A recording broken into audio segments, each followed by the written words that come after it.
Hello my dear student. तो आज की क्लास में हम क्लास 10th के फिजिक्स का दूसरा चैप्टर पढ़ने वाले हैं, that is magnetic effect of electric current. तो इसके जो पहले हमने चैप्टर पढ़ा था इलेक्ट्रिक करंट, हमने उसमें एक चीज देखा कि जब भी किसी वायर में हम करंट फ्लो कराते हैं तो एक तो ये होता है कि वो वायर गर्म हो जाती है और उसी को हम पढ़ते हैं under heating effect of electric current. हमने एक और चीज ऑब्जर्व किया कि उसी वायर में वो जो वायर है जब उसमें करंट फ्लो हो रहा होता है तो वो अपने चारों तरफ मैग्नेटिक फील्ड क्रिएट करता है। बेसिकली वो जो वायर है वो मैग्नेट बन जाती है। इसीलिए एक नया चैप्टर बन के आया सामने, that is magnetic effect of electric current. तो जब भी किसी वायर में करंट फ्लो होता है तो दो बातें होती हैं, एक तो वो गर्म हो जाती है एंड दूसरा कि वो जो वायर है वो बन जाती है मैग्नेट। अब मैग्नेट क्या होता है ये तो आपको अच्छे से पता ही है, बचपन में खूब खेले होंगे मैग्नेट से, राइट। तो इसीलिए हम इस चैप्टर में जो इलेक्ट्रिसिटी है एंड उसके मैग्नेटिक इफेक्ट है उसकी बातें हम करने वाले हैं, ठीक है। अच्छा, क्या क्या टॉपिक यहां पर हम लोग पढ़ेंगे? सबसे पहला मैग्नेटिक फील्ड, दूसरा मैग्नेटिक फील्ड लाइंस, तीसरा magnetic field due to current, चौथा force due to magnetic field, electric motor, electromagnetic induction, DC and AC current and domestic electric circuit. तो बहुत ज्यादा इंफॉर्मेटिव चैप्टर है ये, तो इसको अच्छे से सुनिए, ठीक है। तो चलिए शुरू करते हैं। तो सबसे पहले magnetic field, what is magnetic field? पहले तो मैग्नेट क्या होता है? तो बचपन में वो खेला होगा, वो एक हार्ड ऑब्जेक्ट रहता है, देखा होगा मैग्नेट इसी कलर का रहता है, वो लगभग काफी हार्ड होता है वो। तो मैग्नेट के सामने जब हम किसी लोहे को या कोई निकल हो गया या स्टील हो गया या कोबाल्ट हो गया उसको जब लेके आते हैं आमने सामने तो वो क्या करता है? उसको अट्रैक्ट करता है, ठीक है। अच्छा, एक मैग्नेट दूसरे मैग्नेट को अट्रैक्ट या रिपेल दोनों कर सकता है डिपेंडिंग अपॉन कि आपने कौन से पोल आमने सामने लेके आए हो। नॉर्थ को या साउथ को लेके आओगे सामने तो क्या होगा? रिपेल, और अगर अपोजिट पोल होगा तो क्या होगा? अट्रैक्ट। तो ये आपने देखा ही है, ठीक है।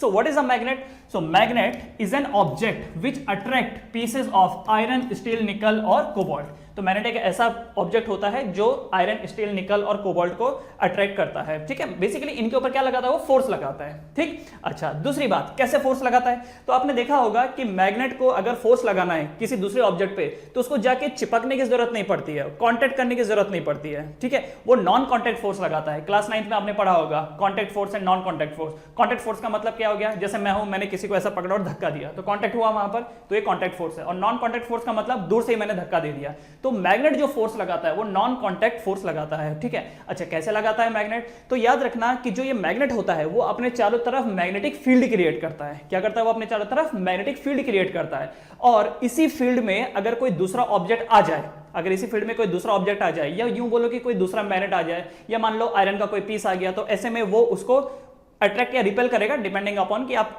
क्या लेकर के आए हो और कौन सा पोल उसके सामने है। तो कलेक्टिवली मैं बोल सकता हूं कि वो उसके ऊपर फोर्स लगाएगा। अब वो अट्रैक्टिव भी हो सकता है, वो रिपल्सिव भी हो सकता है। तो मैं एक काम करूंगा, मैं फोर्स बोलूंगा सिंपली, ठीक है।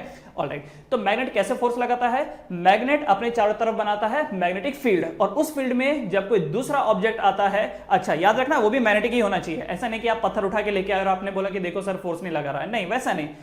ऐसी चीज जिसको मैग्नेट अपनी तरफ अट्रैक्ट या रिपेल कर सके, वही चीज, ठीक है। तो मैग्नेट अपने चारों तरफ क्या क्रिएट करता है? मैग्नेटिक फील्ड, और उसी मैग्नेटिक फील्ड में अगर कोई दूसरा ऑब्जेक्ट आता है तो वो उसके ऊपर फोर्स लगाता है, ठीक है। तो याद रखना, magnet produce magnetic field, magnet produce magnetic field, और उस मैग्नेटिक फील्ड में जब कोई दूसरा आएगा तो वो उसके ऊपर फोर्स लगाएगा, ठीक है। तो इसीलिए नेक्स्ट क्या है यहाँ पर? Magnetic field. मैग्नेटिक फील्ड को किससे रिप्रेजेंट करते हैं हम लोग? बी से रिप्रेजेंट करते हैं। ध्यान रखना, जैसे इलेक्ट्रिक करंट को आई से डिनोट करते हैं हम लोग, राइट, उसी तरीके से मैग्नेटिक फील्ड को हम लोग बी से डिनोट करते हैं। सो what is the magnetic field? Magnetic field is the space around a magnet. Magnetic field is the space around a magnet. मान लेते हैं कि ये मेरे पास एक मैग्नेट है, this is north pole, this is south pole, ठीक है। So space around a magnet, तो ये लो, ये एक स्पेस है around the magnet in which magnetic force is exerted by नहीं on, ये होगा on another magnetic body। तो ये वो स्पेस है जिसमें अगर मैं कोई दूसरा मैग्नेटिक सब्सटेंस लेकर के आऊं, मान लो मैं यहां पर एक सिक्का लेके आ रहा हूं, ठीक है, तो क्या होगा? ये इसके ऊपर फोर्स लगाएगा और फोर्स लगा के क्या करेगा? उसको अट्रैक्ट करेगा। क्यों? क्योंकि ये इसके फील्ड में आ गया है, ये इसके फील्ड में आ गया है, ठीक है। जैसे हमारा घर होता है और हमारे घर का आंगन होता है, तो जब तक तो कोई हमारे आंगन के बाहर है तब तक हमें कोई दिक्कत नहीं है, लेकिन अगर बिन बुलाए कोई हमारे आंगन के अंदर घुसेगा तो हम भी उसके ऊपर फोर्स लगाएंगे, हम उसको रेस्ट्रिक्ट करेंगे, भाई कहां घुसे चले आ रहे हो, ठीक है। तो यहां पर भी बिल्कुल वही है, मैग्नेट अपने चारों तरफ मैग्नेटिक फील्ड बनाता है और अगर कोई उसके मैग्नेटिक फील्ड में आया तो वो उसके ऊपर फोर्स लगाएगा, जो कि अट्रैक्टिव भी हो सकता है और रिपल्सिव भी हो सकता है, ठीक है। ऑलराइट, अच्छा ये जो मैग्नेटिक फील्ड है it is a vector quantity, it is a vector quantity. क्यों ये वेक्टर क्वांटिटी है? क्योंकि आपको पता होगा मैग्नेटिक फील्ड क्या करता है, फोर्स लगाता है, एंड फोर्स क्या है, फोर्स एक वेक्टर क्वांटिटी है क्योंकि फोर्स का डायरेक्शन होता है, राइट। इसीलिए जो ये मैग्नेटिक फील्ड है it is a vector quantity, ठीक है। एंड जो इसकी यूनिट है वो क्या होती है, टेस्ला या फिर गॉस, ठीक है, सुना ही होगा आप लोगों ने। दोनों कार, एक तो कार की कंपनी है और दूसरा ये बाइक बनाती है, राइट। तो ये जो इसकी यूनिट है टेस्ला और गॉस, याद रखने में काफी आसान होगा आपको, ठीक है। सो मैग्नेट अपने चारों तरफ क्या बनाता है, मैग्नेटिक फील्ड, उसमें कोई दूसरा ऑब्जेक्ट अगर आ गया तो वो उसके ऊपर फोर्स लगाता है, force is a vector quantity. So ये भी मैग्नेटिक फील्ड भी एक वेक्टर क्वांटिटी होती है, क्लियर।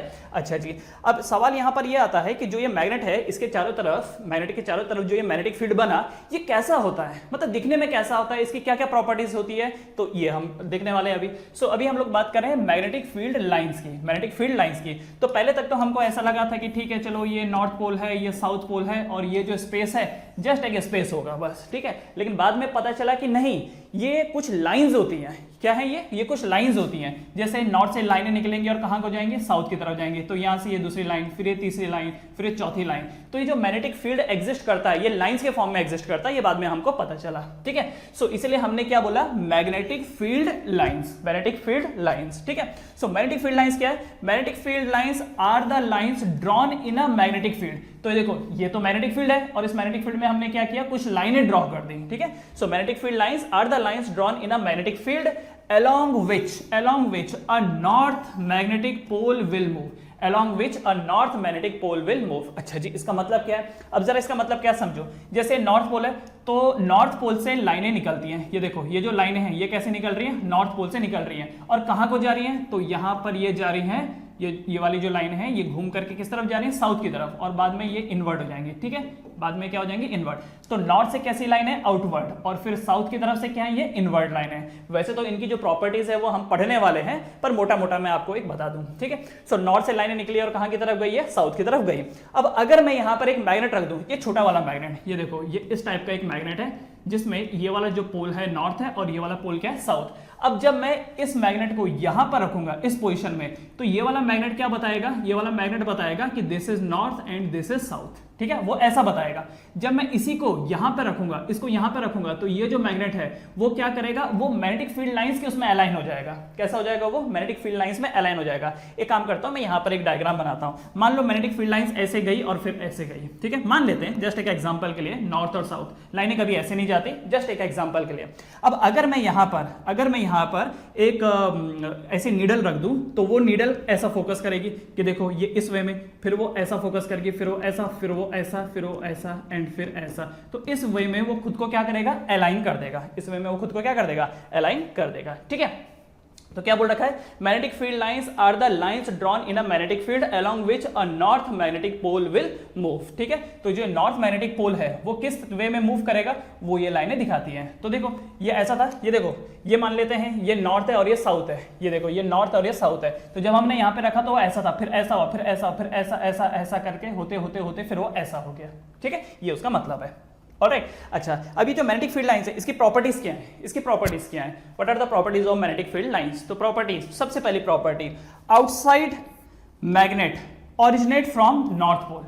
ये जो मैग्नेटिक फील्ड लाइंस है ये क्या होती हैं, नॉर्थ से, ये जो मैग्नेटिक फील्ड लाइंस है ये क्या करती हैं, नॉर्थ से निकलती हैं और कहां को जाती हैं, and at south pole. North से निकलेंगे और किस तरफ जाएंगे, साउथ की तरफ जाएंगे। नॉर्थ से निकलेंगे और कहां की तरफ जाएंगे, साउथ की तरफ जाएंगे। Inside run from south to north. अच्छा, अब यहां पर एक बात याद रखना, नॉर्थ से लाइनें निकलेंगी और कहां को जा रही है, साउथ की तरफ। कहां, बाहर की तरफ, बाहर, आउटसाइड। अगर मैं मैग्नेट की बाहर की बात करूं, आउटसाइड, तो ये आउटसाइड ऐसा होता है। लेकिन अगर मैं इनसाइड की बात करूं तो आप ध्यान से देखेंगे, वैसे दिखेगा तो नहीं, पर मान लो कोई इंस्ट्रूमेंट अगर आपके पास है तो आप देखेंगे कि अंदर ही अंदर ये जो लाइनें ये साउथ से कहां को जा रही है, नॉर्थ की तरफ। कहां जा रही है, नॉर्थ की तरफ। तो ये कहां की बात हो रही है, ये इनसाइड की बात हो रही है। तो कल के दिन किसी ने आपसे सवाल पूछ लिया कि मैग्नेट के बाहर क्या होता है, लाइनें कहां से कहां जाती हैं, तो नॉर्थ से साउथ की तरफ, मैग्नेट के बाहर, और मैग्नेट के अंदर साउथ से नॉर्थ की तरफ, ठीक है, ये याद रखना। तो आपको ऐसा नहीं लगता कि ये जो लाइंस है ये क्लोज लूप बना रही है। क्लोज लूप का मतलब क्या होता है, मतलब ये होता है कि इसका कोई एंडिंग नहीं है, बस ये चलती जा रही है, बाहर नॉर्थ से साउथ की तरफ और अंदर साउथ से नॉर्थ की तरफ, बाहर नॉर्थ से साउथ, अंदर साउथ से नॉर्थ। तो इस वे में ये चलती जा रही है, ठीक है। इसलिए ये जो लाइंस होती हैं ये क्या बनाती है, क्लोज लूप। तो बाहर बाहर क्या हो रहा है, फ्रॉम नॉर्थ टू साउथ, और अंदर क्या हो रहा है, साउथ टू नॉर्थ। तो ये ध्यान में रखिए। अच्छा, दूसरी चीज, ऑलवेज फॉर्म कंटिन्यूअस लूप। अभी मैंने आपको बताया था, दे फॉर्म कंटिन्यूअस लूप, ठीक है। कंटिन्यूअस लूप मतलब कहीं पर एंडिंग नहीं है, कहीं पर ऐसा नहीं कि शुरू हो रहा है और फिर खत्म हो रहा है, ऐसा नहीं है, कंटिन्यूअस लूप ये बना रहे हैं। जैसे अगर मैं इलेक्ट्रिक चार्ज के बारे में आपको बताऊं, जैसे मान लो ये प्लस चार्ज है और ये माइनस चार्ज है। प्लस चार्ज से इलेक्ट्रिक फील्ड लाइंस निकलती हैं, जैसे मैग्नेट से मैग्नेटिक फील्ड लाइंस निकलती हैं, वैसे इलेक्ट्रिक चार्ज से इलेक्ट्रिक फील्ड लाइंस निकलती हैं। तो इसकी खासियत पता क्या होती है, ये वाली जो लाइंस है ये प्लस से निकलती है और माइनस में एंड होती है, प्लस से निकलती है माइनस में एंड, प्लस से निकलती है माइनस में एंड, ये इनकी प्रॉपर्टी होती है। प्लस से निकलेगी और माइनस में एंड हो जाएगी, प्लस से निकलेगी और माइनस में एंड हो जाएगी, बात खत्म। यहां से ओरिजिनेट हुआ और यहां पर खत्म हुआ, पर इसमें ऐसा नहीं होता, नॉर्थ से निकला और साउथ में गया, फिर अंदर साउथ से नॉर्थ में गया, ठीक है। इसी वजह से ये क्या बनाते हैं, close loop, they form close loop, ठीक है। ऑलवेज फॉर्म क्लोज लूप या कंटिन्यूअस क्लोज लूप आप उसको बोल सकते हैं, ऑलराइट। अच्छा, उसके बाद they come closer near the poles and widely spread at the other place. अच्छा, यहां पर देखिए इनको पोल्स बोला जाता है, ये नॉर्थ पोल है और ये क्या है, साउथ पोल है। तो नॉर्थ पोल में आपको ऐसा नहीं लग रहा कि लाइनें बहुत क्लोज हैं, यहां पर लाइनें क्या है, बहुत क्लोज हैं, जबकि यहां पर लाइनें कैसी हैं, फैली हुई हैं, जबकि यहां पर लाइनें कैसी हैं, फैली हैं, ठीक है। तो याद रखना, पोल्स पे जो ये मैग्नेटिक फील्ड लाइंस है ये क्लोज होती हैं, काफी क्लोज होते हैं एक दूसरे के, जबकि बाहर क्या हो जाती है, ये वाली जो लाइन है ये ऐसे में, ये कैसी ये लाइन है, देखो इनके बीच में गैप ज्यादा है ना, जबकि यहां पर देखो लाइनों के बीच में गैप कम है, राइट। तो पोल्स पे मैग्नेटिक फील्ड लाइंस काफी क्लोज होती हैं, और जो उसकी दूसरी साइड है, ये ऊपर वाली साइड और ये नीचे वाली साइड, यहां पर ये दूर होती हैं। और इससे एक और चीज पता चलती है, जहां पर लाइनें क्लोज होती हैं, जहां पर मैं यहां पर लिख देता हूं, जहां पर लाइनें जितनी क्लोज होती हैं, जहां पर लाइनें जितनी क्लोज होती हैं, वहां पर मैग्नेटिक फील्ड उतना ही पावरफुल होता है, ठीक है, उतना ही पावरफुल होता है। और जहां पर ये जो लाइनें हैं ये दूर होती हैं, ठीक है, या क्लोज नहीं बोलना चाहिए मुझे, ये नियर बोलना चाहिए। अगर मैग्नेटिक फील्ड लाइंस आपस में पास में है, अगर मैग्नेटिक फील्ड लाइन आपस में पास में है, नियर है, तो ऐसे में मैग्नेटिक फील्ड लाइंस पावरफुल होती हैं, और अगर दूर हैं तो मैग्नेटिक फील्ड जो होता है वो वीक होता है, ठीक है। अगर पास है तो मैग्नेटिक फील्ड पावरफुल होता है, और अगर दूर है तो मैग्नेटिक फील्ड कैसा होता है, वीक। तो कल के दिन किसी ने आपसे यहां पर पूछ लिया कि बताओ ये जो मैग्नेट है ये ज्यादा पावर कहां पर आपको मिलेगी, पोल्स पे मिलेगी या बाहर मिलेगी, तो आंसर क्या होगा, पोल्स पे। क्यों, जवाब मांगेगा तो क्या बोलोगे, क्योंकि पोल्स में magnetic field lines are closer to each other, तो इसलिए उनके अंदर क्या होती है, स्ट्रेंथ होती है, इसलिए उसके अंदर क्या होती है, स्ट्रेंथ होती है, ठीक है। वो कहावत सुनी होगी आपने ना, सिंगल अगर लकड़ियां रखी हुई हैं तो कोई इजीली उनको तोड़ सकता है, पर अगर सारी साथ में एक साथ आ जाए तो उसको तोड़ना मुश्किल हो जाएगा, वही हिसाब किताब है यहाँ पर, ठीक है। अच्छा, तो ये तीसरा पॉइंट भी हो गया। चौथा point, magnetic field lines never intersect each other. Magnetic field lines never intersect each other. ये जो मैग्नेटिक फील्ड लाइंस होती हैं वो कभी भी एक दूसरे को इंटरसेक्ट नहीं करती, मतलब कल के दिन ऐसा नहीं हो सकता कि ये वाली जो लाइन है ये कट करके उसको निकल गई, नहीं हो सकता ऐसा। मैग्नेटिक फील्ड लाइंस कभी भी एक दूसरे को इंटरसेक्ट नहीं कर सकती हैं। जैसे देखो ये मेरे दो हाथ हैं, मेरे दो हाथ एक दूसरे को इंटरसेक्ट कर सकते हैं क्या, मेरा ये हाथ ऐसा छेद करके निकल के जा सकता है क्या दूसरी तरफ, नहीं जा सकता।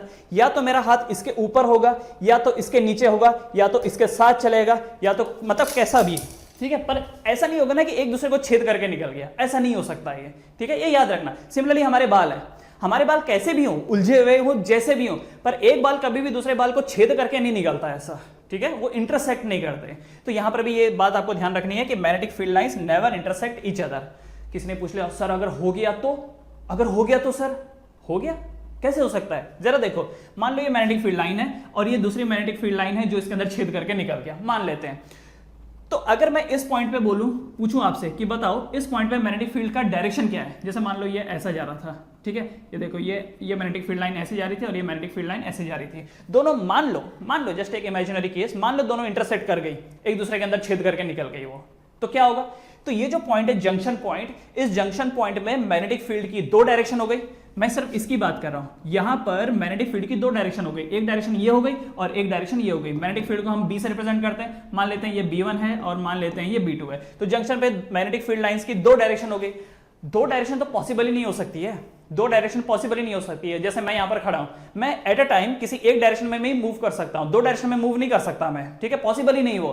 तो उसी तरीके से यहां पर मैग्नेटिक फील्ड लाइंस कभी भी एक दूसरे को इंटरसेक्ट नहीं करती। क्यों नहीं करती, क्योंकि अगर करती तो उस पॉइंट पे, उस जंक्शन पॉइंट पे मैग्नेटिक फील्ड का दो डायरेक्शन बनेगा, और इसका दो डायरेक्शन पॉसिबल ही नहीं है, किसी भी एक पॉइंट पे दो डायरेक्शन पॉसिबल ही नहीं है, इसीलिए ये ऐसा होता ही नहीं है, इसलिए वो इंटरसेक्ट नहीं करती। ठीक है, समझ गए? तो ये 4 प्रॉपर्टीज हैं। क्या प्रॉपर्टीज? सबसे पहला, नॉर्थ से लाइनें निकलेंगी और साउथ की तरफ जाएंगी बाहर, और अंदर साउथ से नॉर्थ की तरफ जाएंगी, पहली प्रॉपर्टी। दूसरी property, they form close loop, they form close loop. तीसरी प्रॉपर्टी, पोल्स पे जो मैग्नेटिक फील्ड लाइंस होती हैं वो काफी क्लोज होती हैं इस पे, इसलिए पोल पे जो मैग्नेटिक फील्ड होता है वो स्ट्रांग होता है। पोल्स पे जो मैग्नेटिक फील्ड होता है वो स्ट्रांग होता है, जबकि जो ये वाली साइड है, ये जो ऊपर नीचे है, या यूं बोलो कि जो लैटरल साइड है, बाहर वाली साइड है, वहां पर मैग्नेटिक फील्ड कैसा होता है? वीक होता है। क्योंकि लाइनें कैसी हैं? क्योंकि जो ये लाइनें हैं वो कैसी हैं? दूर दूर हैं। यहाँ पर बी क्या होगा?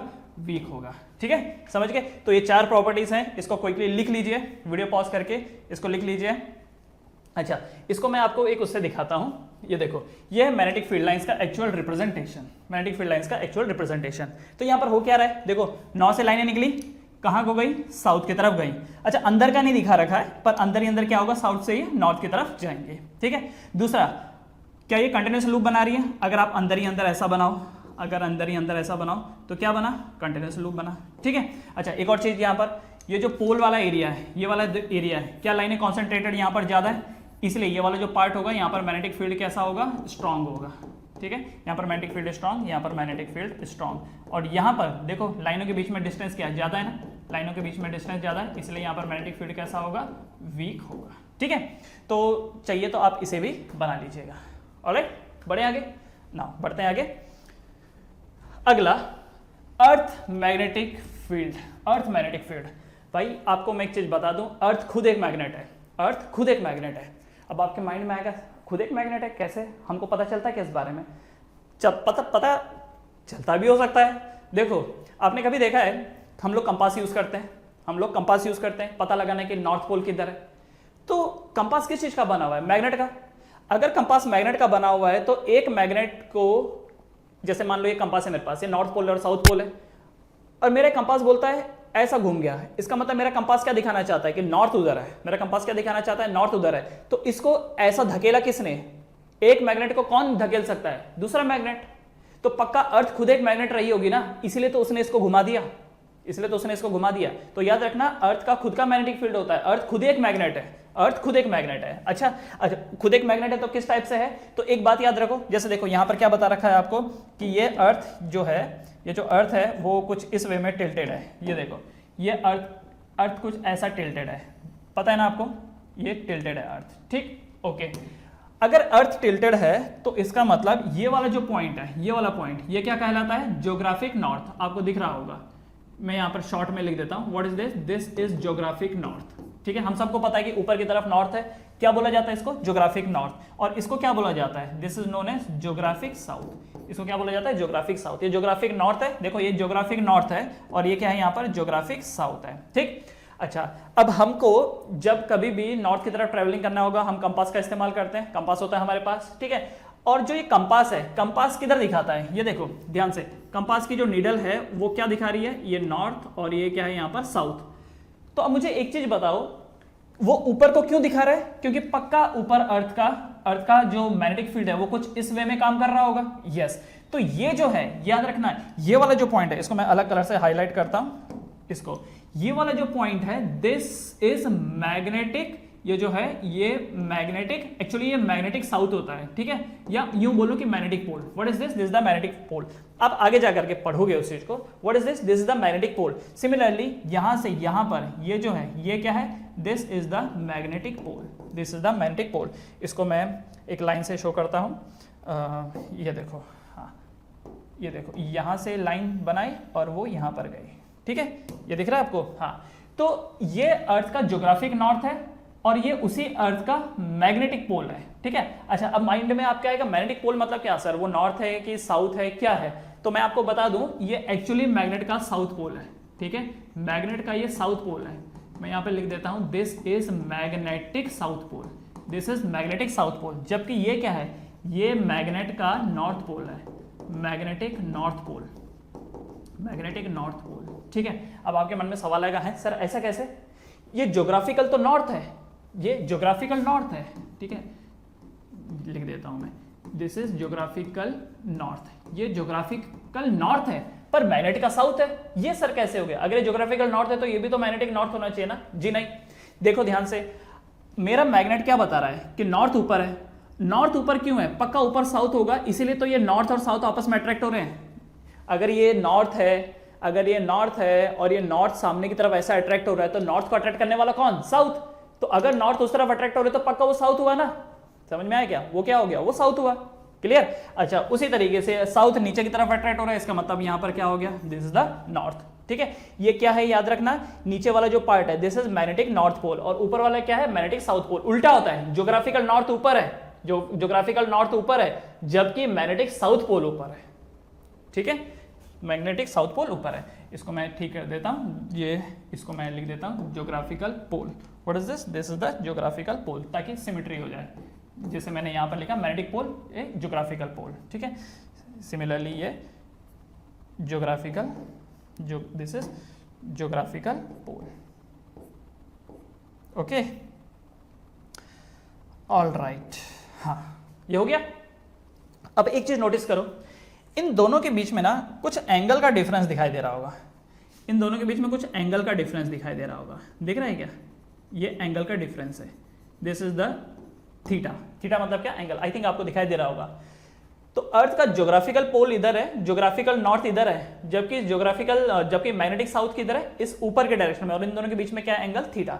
दैट मीन्स अगर आपको प्रॉपर ज्योग्राफिकल पोल में जाना है, अगर आपको प्रॉपर ज्योग्राफिकल पोल में जाना है, तो आपको ये बात समझनी पड़ेगी कि जो आपका कंपास है, कंपास एक्चुअली ये डायरेक्शन दिखा रहा है, आपको जाना इधर है, तो आपको ये पता होना चाहिए कि आपको कितना डेविएट करना है, आपको कितना डिग्री से डेविएट करना है कि आप ज्योग्राफिकल नॉर्थ में जाओ। क्योंकि मैग्नेट जो है, आपका जो कंपास है, कंपास आपको इधर लेके जा रहा है, क्योंकि कंपास तो ऐसे में अट्रैक्ट हो रहा है, पर अगर जाना आपको इधर है तो आपको पता होना चाहिए कि वहां पर थीटा का कितना डिफरेंस है, वहां पर थीटा का कितना डिफरेंस है। समझ में आया?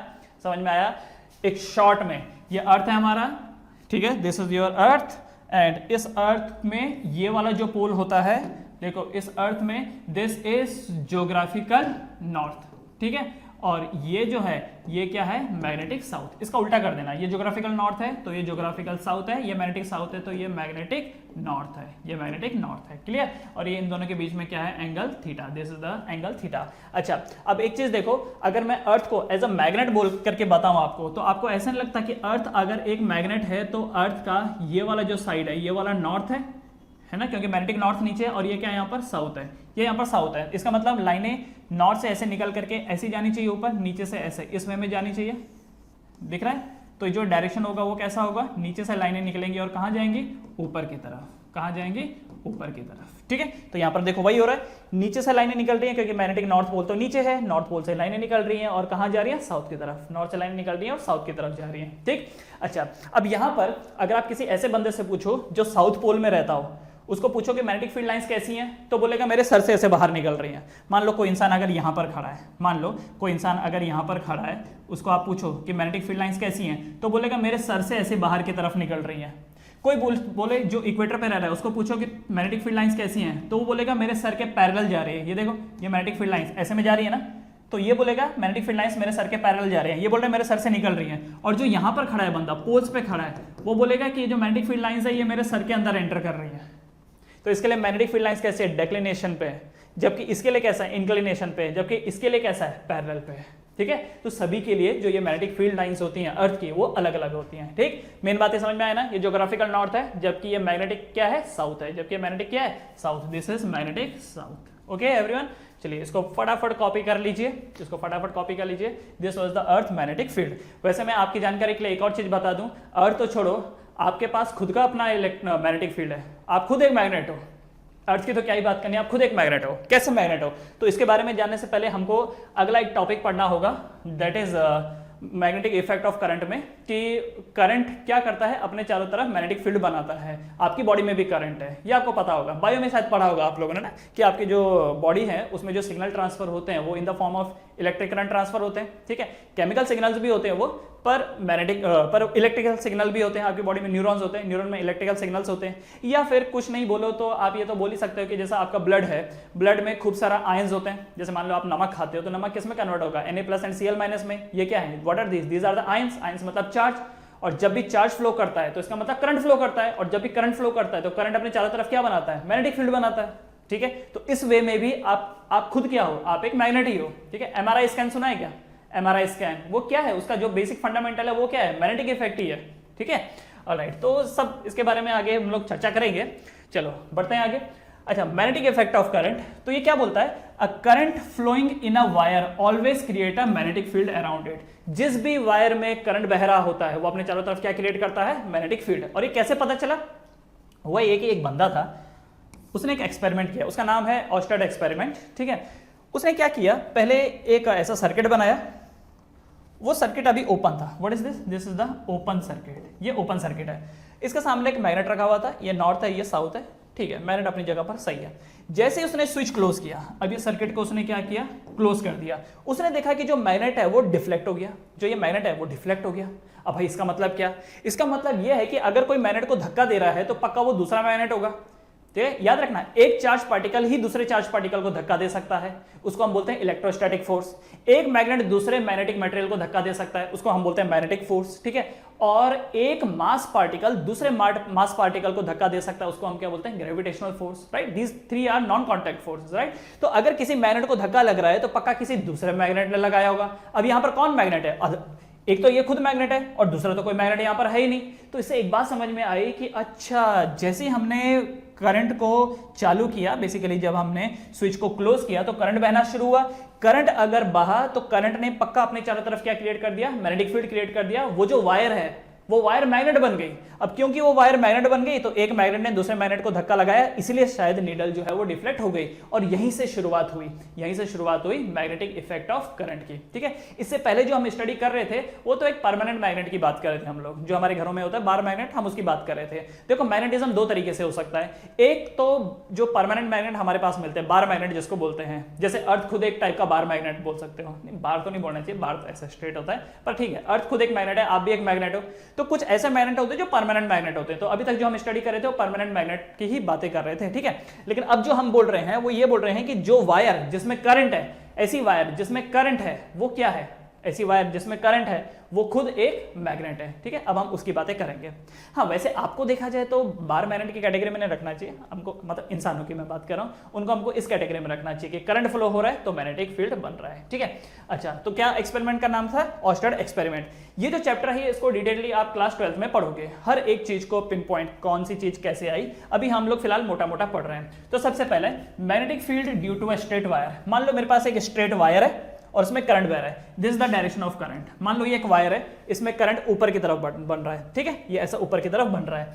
तो ऐसे में जो ये मैग्नेटिक फील्ड बन रहा है, अच्छा मैग्नेटिक फील्ड को किससे डिनोट करते हैं हम लोग, बी से। किससे डिनोट करते हैं मैग्नेटिक फील्ड को, बी से डिनोट करते हैं, ठीक। अच्छा, तो ये जो वायर है जिसमें करंट जा रहा है, ये जो वायर है जिसमें करंट जा रहा है, ये वायर अपने चारों तरफ क्या करता है, मैग्नेटिक फील्ड बनाता है। क्या बनाता है, मैग्नेटिक फील्ड। इसके चारों तरफ क्या हो जाता है, मैग्नेटिक फील्ड होता है। अच्छा, कितना होता है ये, तो क्या बता रखा है कि जो ये मैग्नीट्यूड है, magnitude is directly proportional to the current.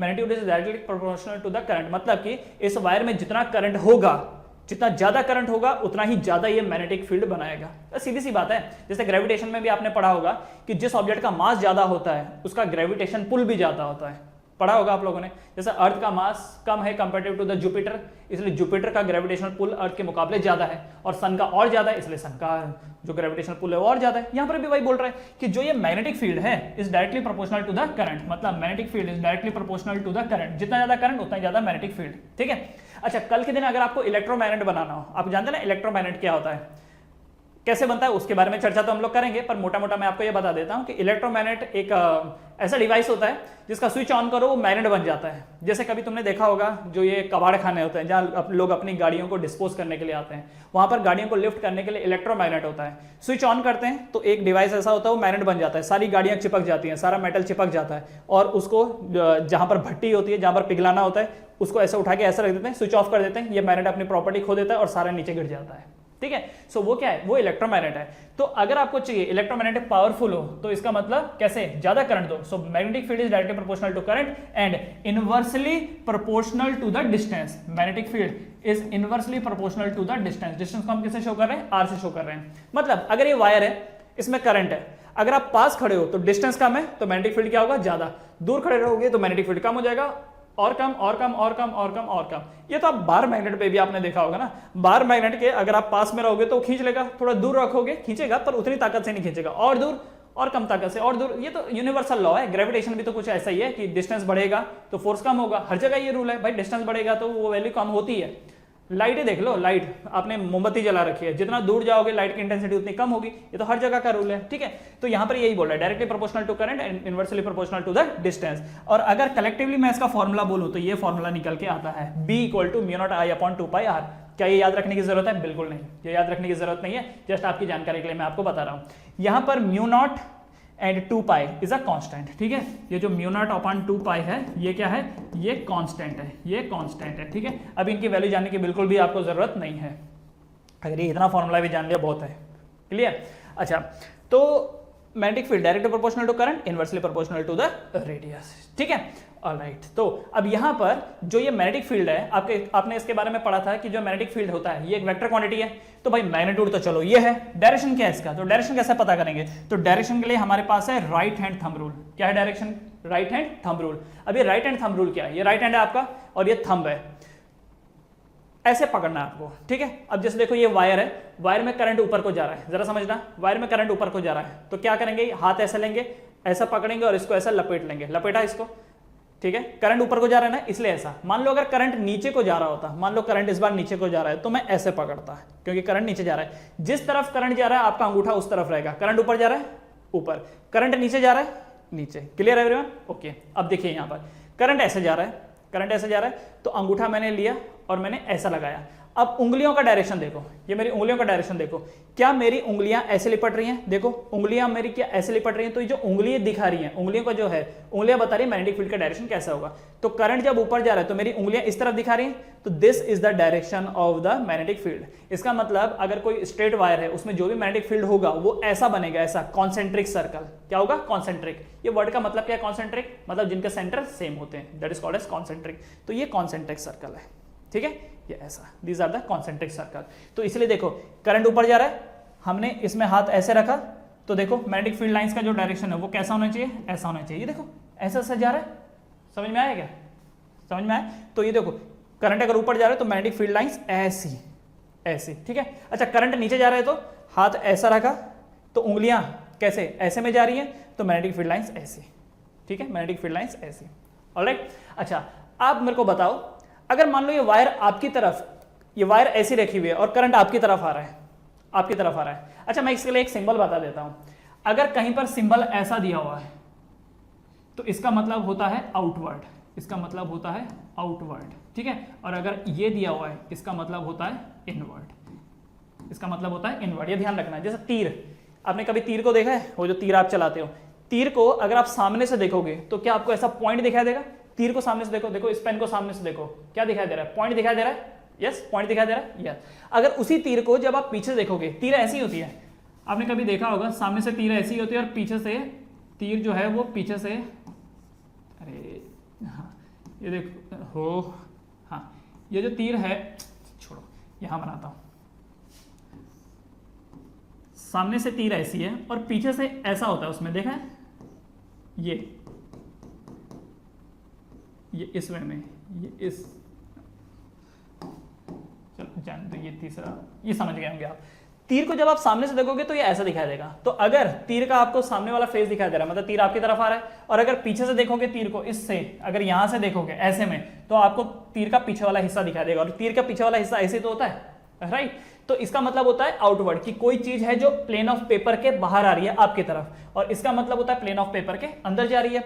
तो अब आप मुझे बताओ, जैसे मान लेते हैं कि इस बार जो करंट है वो आपकी तरफ आ रहा है, मान लेते हैं करंट आपकी तरफ आ रहा है। तो अगर करंट आपकी तरफ आ रहा है तो पक्का किसी ने वायरिंग ऐसे लगाई होगी, ठीक है, किसी ने वायरिंग ऐसे लगाई होगी कि करंट आपकी तरफ आ रहा है। अब ये तो ठीक है, मैं आपको समझा रहा हूं, इसलिए मैं आपको जो ये वायर है, इसलिए जो ये वायर है इसको मैं ऐसा रखा हुआ हूं, तो दिखाई दे रहा है आपको, अच्छा मेरी तरफ आ रहा है। बट जब आप एग्जाम में बैठे हो तो सामने वाला ऐसा थोड़ी ना कुछ प्रोजेक्ट करके दिखाएगा आपको, वो तो ऐसे दिखाएगा।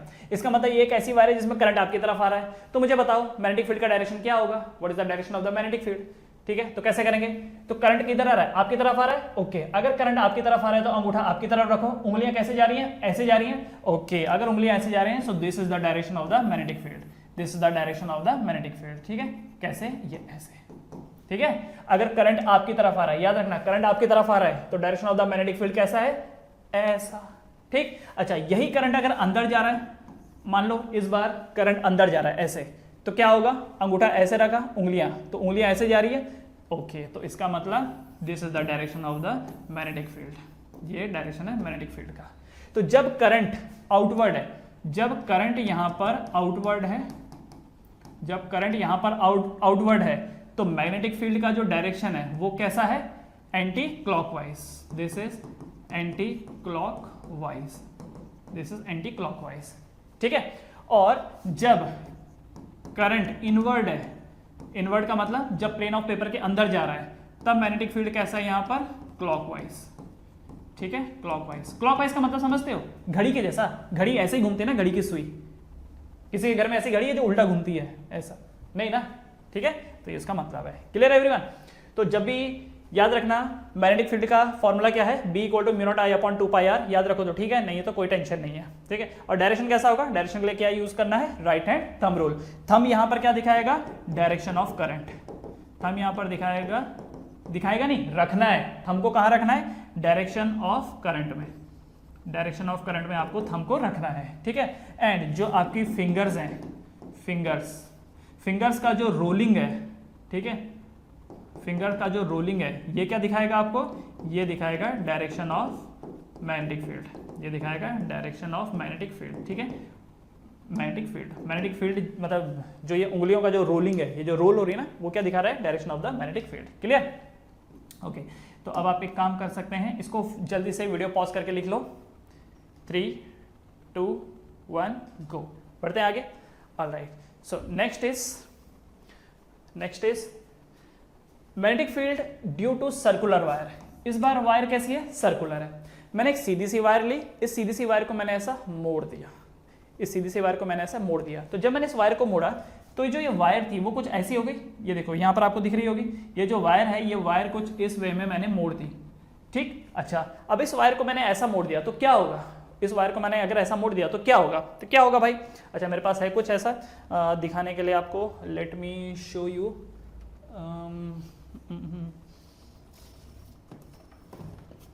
यस, एक मुझे HDMI वायर दिखाई दे रही है, देखते हैं कि क्या इससे कुछ हो पाता है।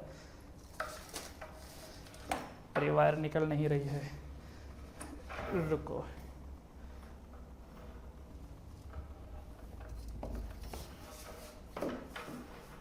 ये आया, हाँ चलो इतने पे दिखाता हूँ। ये देखो, ये वायर है, मान लेते हैं करंट का डायरेक्शन ऐसे में है, ऐसे में। तो अगर ये वायर स्ट्रेट होती है, करंट का डायरेक्शन अगर इस तरफ है, तो मैग्नेटिक फील्ड कैसा होता है, तो अंगूठा इधर रखा और ये ऐसे, तो इस वे में होता है, ठीक है। पर अगर इसी वायर को मैं ऐसा मोड़ दूं, इस वायर को मैं ऐसा मोड़ दूं, तो मैंने इसको गोल कर दिया, ये देखो मैंने इसको ऐसा गोल कर दिया। अब क्या होगा, मान लेते हैं करंट का डायरेक्शन ये है, तो मैग्नेटिक फील्ड कैसा होगा, जरा समझना, मैग्नेटिक फील्ड कैसा होगा। आपको पूरे वायर में देखने का जरूरत नहीं है, आप बस देखो कि इतने हिस्से में क्या हुआ, इतने हिस्से में क्या हुआ। तो इतने हिस्से में तो करंट नीचे को जा रहा है ना, सिर्फ इतने टुकड़े की बात करो, करंट नीचे को जा रहा है, अंगूठा रखा आपने ऐसा, अंगूठा जब ऐसा रखा तो उंगलियां जो है वो कहां जा रही हैं, याद करो, उंगलियां जो है वो किधर जा रही हैं, क्या इस तरफ आ रही हैं, क्या इस तरफ आ रही हैं, यस। उंगलियां इस तरफ से बाहर आ रही हैं, तो पक्का इस तरफ से अंदर जा रही होंगी। यहां पर देखो ऐसा, आप बोलोगे नहीं सर मुझे यहां पर इंटरेस्ट नहीं, आप मुझे यहां पर बताओ। तो यहां पर करंट का डायरेक्शन क्या है, इस तरफ है, छोटा सा टुकड़ा देखना है बस, पूरा सर्कल देखोगे तो कंफ्यूज हो जाओगे। एक छोटा सा टुकड़ा देखो, यहां पर जो करंट है, इतने टुकड़े में करंट नीचे जा रहा था, क्योंकि करंट का डायरेक्शन ये है, इतने टुकड़े में नीचे जा रहा था, इसलिए अंगूठा आपने ऐसा रखा, तो उंगलियां यहां से अंदर को जा रही हैं, तो मैग्नेटिक फील्ड लाइंस ऐसे करके जा रही हैं, ठीक है। अच्छा, यहां पर रखो, अगर कोई बोले यहां पर बताओ सर, तो यहां पर करंट का डायरेक्शन क्या है, इस तरफ है, तो अंगूठा आपने किधर रखा, ऐसे। तो अगर आप अंगूठा ऐसे रखोगे, ये देखो अंगूठा आप ऐसे रखोगे, तो भी तो उंगलियां अंदर की तरफ ही जा रही हैं, ये देख रहे हो क्या, यहां पर रखा तो भी अंदर, यहां पे रखा तो भी अंदर। आपको बोलेगा नहीं नहीं नहीं सर मुझे तो आप इधर का बताओ। तो करंट जब ऐसे जा रहा है, तो इस पॉइंट पे करंट का डायरेक्शन क्या है, इधर है, इस पॉइंट पे करंट का डायरेक्शन क्या है, इधर है, ठीक है। तो अंगूठा ऐसे रखा तो उंगलियां किधर जा रही हैं, अभी भी अंदर जा रही हैं। अच्छा, कोई बोले इस पॉइंट पे बताओ, तो इस पॉइंट पे करंट का डायरेक्शन ऊपर है, तो अंगूठा ऐसे रखा, उंगलियां किधर जा रही हैं, अंदर को जा रही हैं, जो ये उंगलियां हैं वो किधर जा रही हैं, अंदर को जा रही हैं, ठीक है। तो ये भी अंदर दिखाई दे रहा है। तो करंट जब ऐसे में बह रहा है, करंट जब ऐसे में बह रहा है, तो मैग्नेटिक फील्ड लाइंस कैसे जा रही हैं, ऐसे में जा रही हैं, ऐसे में। तो प्लेन के इस तरफ से लाइनें बाहर निकल रही हैं और प्लेन के इस तरफ अंदर जा रही हैं। तो आपको ऐसा नहीं लगता कि प्लेन का जो ये तरफ है, ये एज अ नॉर्थ पोल के जैसा एक्ट करेगा, प्लेन का जो ये तरफ है एज अ नॉर्थ पोल, क्योंकि यहाँ से लाइनें बाहर निकल रही हैं और यहाँ को अंदर जा रही हैं, यहाँ से बाहर निकल रही है, यहाँ से अंदर जा रही है, तो ये नॉर्थ पोल हो गया और ये कौन सा पोल हो गया, साउथ पोल। तो करंट का डायरेक्शन जब एंटी क्लॉकवाइज था, करंट का डायरेक्शन जब एंटी क्लॉकवाइज था, तो ये पोल नॉर्थ हो गया और ये पोल क्या हो गया, साउथ हो गया। अब इसका उल्टा करते हैं, करंट को ऐसा घुमाते हैं उल्टा। अगर करंट ऐसा घूम रहा है तो इस पॉइंट पे देखो करंट ऊपर जा रहा है, अंगूठा रखा है इधर, उंगलियां कहाँ जा रही है, प्लेन ऑफ पेपर के अंदर की तरफ जा रही है। यहाँ प्लेन ऑफ पेपर से इधर को आ रही थी बाहर को, और ये प्लेन ऑफ पेपर के अंदर जा रही है, ठीक है। तो यहाँ पर देखो उंगलियां अंदर जा रही हैं, तो ये साइड से लाइनें बाहर निकल रही है और ये साइड से अंदर, तो इसका मतलब ये साइड क्या हो गया, साउथ, और ये साइड क्या हो गया, नॉर्थ। क्लियर है एवरीवन? ओके, अब यहाँ पर देखो वही चीज हो गई, ऐसा कॉइल है, करंट अंदर को देखो, करंट इस वे में जा रहा है। कोई बोले कि सर मुझे यहां पर बताओ, तो यहां पर उंगली रखी तो मैग्नेटिक फील्ड लाइंस कैसे जा रही है, अंदर को, ये भी तो ऐसे दिखा रहा है अंदर को, राइट, क्योंकि इसमें देखो डायग्राम जो है वो डायग्राम ऐसा प्लेन ऑफ पेपर में बताया हुआ है। तो ये मैग्नेटिक, ये कॉइल है, चलो मैं इसमें ऐसा बताता हूं, ये है हमारे पास coil, this is the coil, ठीक, या ये लो एक, हाँ ऑलराइट, ठीक है। ये देखिए करंट ऐसे जा रहा है, अगर करंट ऐसे जा रहा है, उंगलियां ऐसे रखी अंदर, अगर उंगलियां अंदर रखी तो मैग्नेटिक फील्ड किधर जा रहा है, अंदर की तरफ, तो मैग्नेटिक फील्ड का डायरेक्शन क्या होगा, मैग्नेटिक फील्ड का डायरेक्शन होगा क्रॉस। कैसा डायरेक्शन होगा मैग्नेटिक फील्ड का, क्रॉस, ठीक है। This is the direction of the magnetic field. अगर करंट का डायरेक्शन ये है, अगर करंट ये है तो this is the direction of magnetic field. Magnetic field कैसे जा रहा है, अंदर की तरफ जा रहा है। अगर मैग्नेटिक फील्ड अंदर की तरफ जा रहा है तो ये वाला फेस क्या हुआ, साउथ, और पीछे वाला फेस क्या हुआ, नॉर्थ। ये वाला फेस क्या हुआ, साउथ, और पीछे वाला फेस क्या हुआ, नॉर्थ, क्योंकि मैग्नेटिक फील्ड लाइंस ऐसी है तो करंट अंदर जा रहा है, तो ये वाला फेस साउथ और पीछे वाला फेस नॉर्थ, ठीक है। इसका उल्टा अगर ऐसा हुआ तो, अगर मान लो ऐसा हुआ, करंट उल्टा हुआ तो, अगर करंट उल्टा हुआ तो इस बार करंट ऐसे जा रहा है, ये देखो दिस इज आई, इस वे में, अब क्या होगा, तो अब ऐसा कर लो, ये अंगूठा इधर रख लो, अंगूठा इधर रख लो, तो उंगलियां पीछे से होते हुए आगे की तरफ आ रही हैं, राइट, उंगलियां पीछे से होते हुए आगे की तरफ आ रही हैं। तो यहाँ पर क्या बन रहा है, यहाँ पर बन रहा है डॉट, यहाँ पर बन रहा है डॉट। तो ये वाला जो फेस है, ये वाला फेस, ये क्या बता रहा है, मैग्नेटिक फील्ड का डायरेक्शन। तो यहाँ से मैग्नेटिक फील्ड लाइंस कैसी हो रही है, निकल रही है, यहाँ से मैग्नेटिक फील्ड लाइंस कैसी हो रही है, निकल रही है, ठीक है। तो एक शॉर्टकट याद रखो, इन द फ्यूचर बहुत काम आने वाला है। अगर करंट, याद रखना, अगर करंट क्लॉकवाइज डायरेक्शन में है तो क्योंकि मैग्नेटिक फील्ड लाइंस अंदर घुस रही हैं, तो ये वाला जो फेस है, ये वाला फेस क्या है, साउथ है, ये वाला फेस क्या है, साउथ है। और अगर ऐसा है कि जो करंट है, करंट यहाँ पर जो ये करंट का डायरेक्शन, हाँ देखो ये क्लॉकवाइज है ना, दिस इज क्लॉकवाइज, क्लॉकवाइज अगर करंट जा रहा है तो सामने वाला फेस क्या बन रहा है, साउथ। और अगर एंटी क्लॉकवाइज है, अगर एंटी क्लॉकवाइज, अगर करंट एंटी क्लॉकवाइज है तो सामने वाला फेस क्या बन रहा है, फिर नॉर्थ बन रहा है, दिस इज नॉर्थ, ठीक है, दिस इज नॉर्थ। ये याद रखना, करंट अगर एंटी क्लॉकवाइज तो सामने वाला फेस नॉर्थ, और अगर क्लॉकवाइज तो सामने वाला फेस साउथ, ठीक है। अच्छा, आपकी बुक में ना इसको पता है ऐसा दिया हुआ है, ये इसको थोड़ा स्टाइलिश बनाया हुआ आपको याद रखवाने के लिए, कि ये जो फेस है ना ये साउथ है, ये ऐसे करके ऐसे दिखाया हुआ है, ये देखो ऐसे, और इसको ऐसा दिखाया हुआ है, ये जो नॉर्थ है, नॉर्थ को ऐसे, अगर आप अपनी बुक में देखोगे तो ऐसा दिखाया हुआ है। खैर ये सब रट्टा मारने से अच्छा है जो मैंने डायरेक्शन आपको समझाया है आप उस वे में करो, ठीक है, डन। अच्छा, तो सर्कुलर वायर में तो चलो डायरेक्शन आपको समझ में आ गई। मैग्नेटिक फील्ड क्या था, तो यहाँ पर magnetic field is directly proportional to the current, यहाँ पर भी वही है, and inversely proportional to the radius. तो यहाँ पर जो फॉर्मूला बन के आ रहा है वो क्या है, mu not I upon 2r। पिछले वाले में क्या था, नीचे पाई आ रहा था, राइट, और इसमें क्या है, mu not I upon 2r। इसका जो डायरेक्शन है वो भी किससे एस्टैब्लिश होगा, राइट हैंड थंब रूल से। याद रखना मैग्नेटिक फील्ड का हमेशा direction right hand thumb rule से ही आएगा, ठीक है, मैग्नेटिक फील्ड का डायरेक्शन हमेशा किससे आएगा, राइट हैंड थंब रूल से। क्लियर, वीडियो पॉज करके इसको लिख लो जल्दी से, बढ़ते हैं आगे, बढ़ते हैं आगे। Okay, next, magnetic field due to a solenoid. अब भैया ये सोलेनॉइड क्या चीज है, व्हाट इज दिस सोलेनॉइड। तो देखो सोलेनॉइड, आप एक वायर ले लो, वायर को ऐसा स्प्रिंग के जैसा रोल कर दो, वो सोलेनॉइड होता है। ये स्ट्रक्चर देख रहे हो क्या, ये होता है सोलेनॉइड, ठीक है। कायदे से देखा जाए तो आप इलेक्ट्रोमैग्नेट जो बनाते हो ना वो इसी से बनता है, इलेक्ट्रोमैग्नेट। इलेक्ट्रोमैग्नेट बनाने के लिए आपको दो ही चीजें चाहिए, एक चाहिए बैटरी, क्योंकि बैटरी होगा तो करंट होगा, और करंट होगा तभी तो मैग्नेटिक फील्ड होगा। तो अगर आपको इलेक्ट्रोमैग्नेट बनाना है तो दो ही चीजें चाहिए, एक चाहिए बैटरी और एक चाहिए वायर। अब वायर को तुम अगर स्ट्रेट बना दोगे तो उसकी एफिशिएंसी नहीं रहेगी, ठीक है, उतना आउटपुट हो देगा नहीं। वायर को आपको क्या करना है, ऐसे ऐसा गोल गोल गोल गोल गोल गोल कर देना है, तो वो क्या बन जाता है, सोलेनॉइड। क्या बन जाता है वो, सोलेनॉइड। ठीक है, तो ये है सोलेनॉइड। तो ये क्या बोल रखा है, magnetic field is directly proportional to the current, तो यहां पर भी डायरेक्टली प्रोपोर्शनल टू करंट है। अच्छा, यहां पर एक और चीज है, टर्न आ गया, करंट भी है टर्न भी है। And the core material, core material मतलब इसके अंदर क्या रख रखा है आपने, उस पर भी मैं आता हूं। ठीक है, फिलहाल आप ये समझ लो मैग्नेटिक फील्ड का फॉर्मूला यहाँ पर क्या है, D = mu naught N I. Mu not यहाँ पर क्या है, कांस्टेंट है। ठीक है, म्यू नॉट यहाँ पर कांस्टेंट है। N जो होता है, N रिप्रेजेंट करता है टर्न डेंसिटी की, मतलब कि इसके पर यूनिट लेंथ में कितने टर्न्स है, टर्न डेंसिटी। और I का मतलब यहाँ पर क्या हो गया, करंट। ठीक है, I का मतलब यहाँ पर क्या हो गया, करंट। यहाँ पर रेडियस रेडियस का चक्कर नहीं है। ठीक है, हाँ, so magnetic field is what, mu naught N I, mu naught N I. और डायरेक्शन के लिए अगेन क्या, right hand thumb rule. Direction के लिए क्या, राइट हैंड थंब रूल। अब जरा इसको समझते हैं क्या है। अगर सोलेनॉइड बोलूं तो एक हिसाब से है तो ये कॉइल ही ना, ये पिछला वाला केस ही तो है। पिछले वाले केस में क्या था कि सिर्फ एक ही टर्न था, पिछले वाले केस में क्या था, एक ही टर्न था। यहां पर कितने टर्न्स है, यहां पर तो बहुत सारे टर्न्स है। तो जो डायरेक्शन पिछले वाले में थी, इस वाले में भी तो वही डायरेक्शन रहेगी। अगर आप इस सोलेनॉइड को सामने से देखो, अगर आप सोलेनॉइड को इधर से देखो, तो आपको तो सिर्फ एक ही टर्न दिखाई देगा ना। जैसे देखो ये ऐसा आपको दिखाई दे रहा है क्या, मैंने एक्चुअली एक सोलेनॉइड बनाया है, देखो हाथ मेरी तरफ जाता जा रहा है, पर जब आप सामने से देखोगे तो आपको तो सर्कल ही दिखाई देगा। किसी भी स्प्रिंग को सामने से देखो, स्प्रिंग को सामने से देखोगे तो गोल ही दिखाई देगा ना, राइट।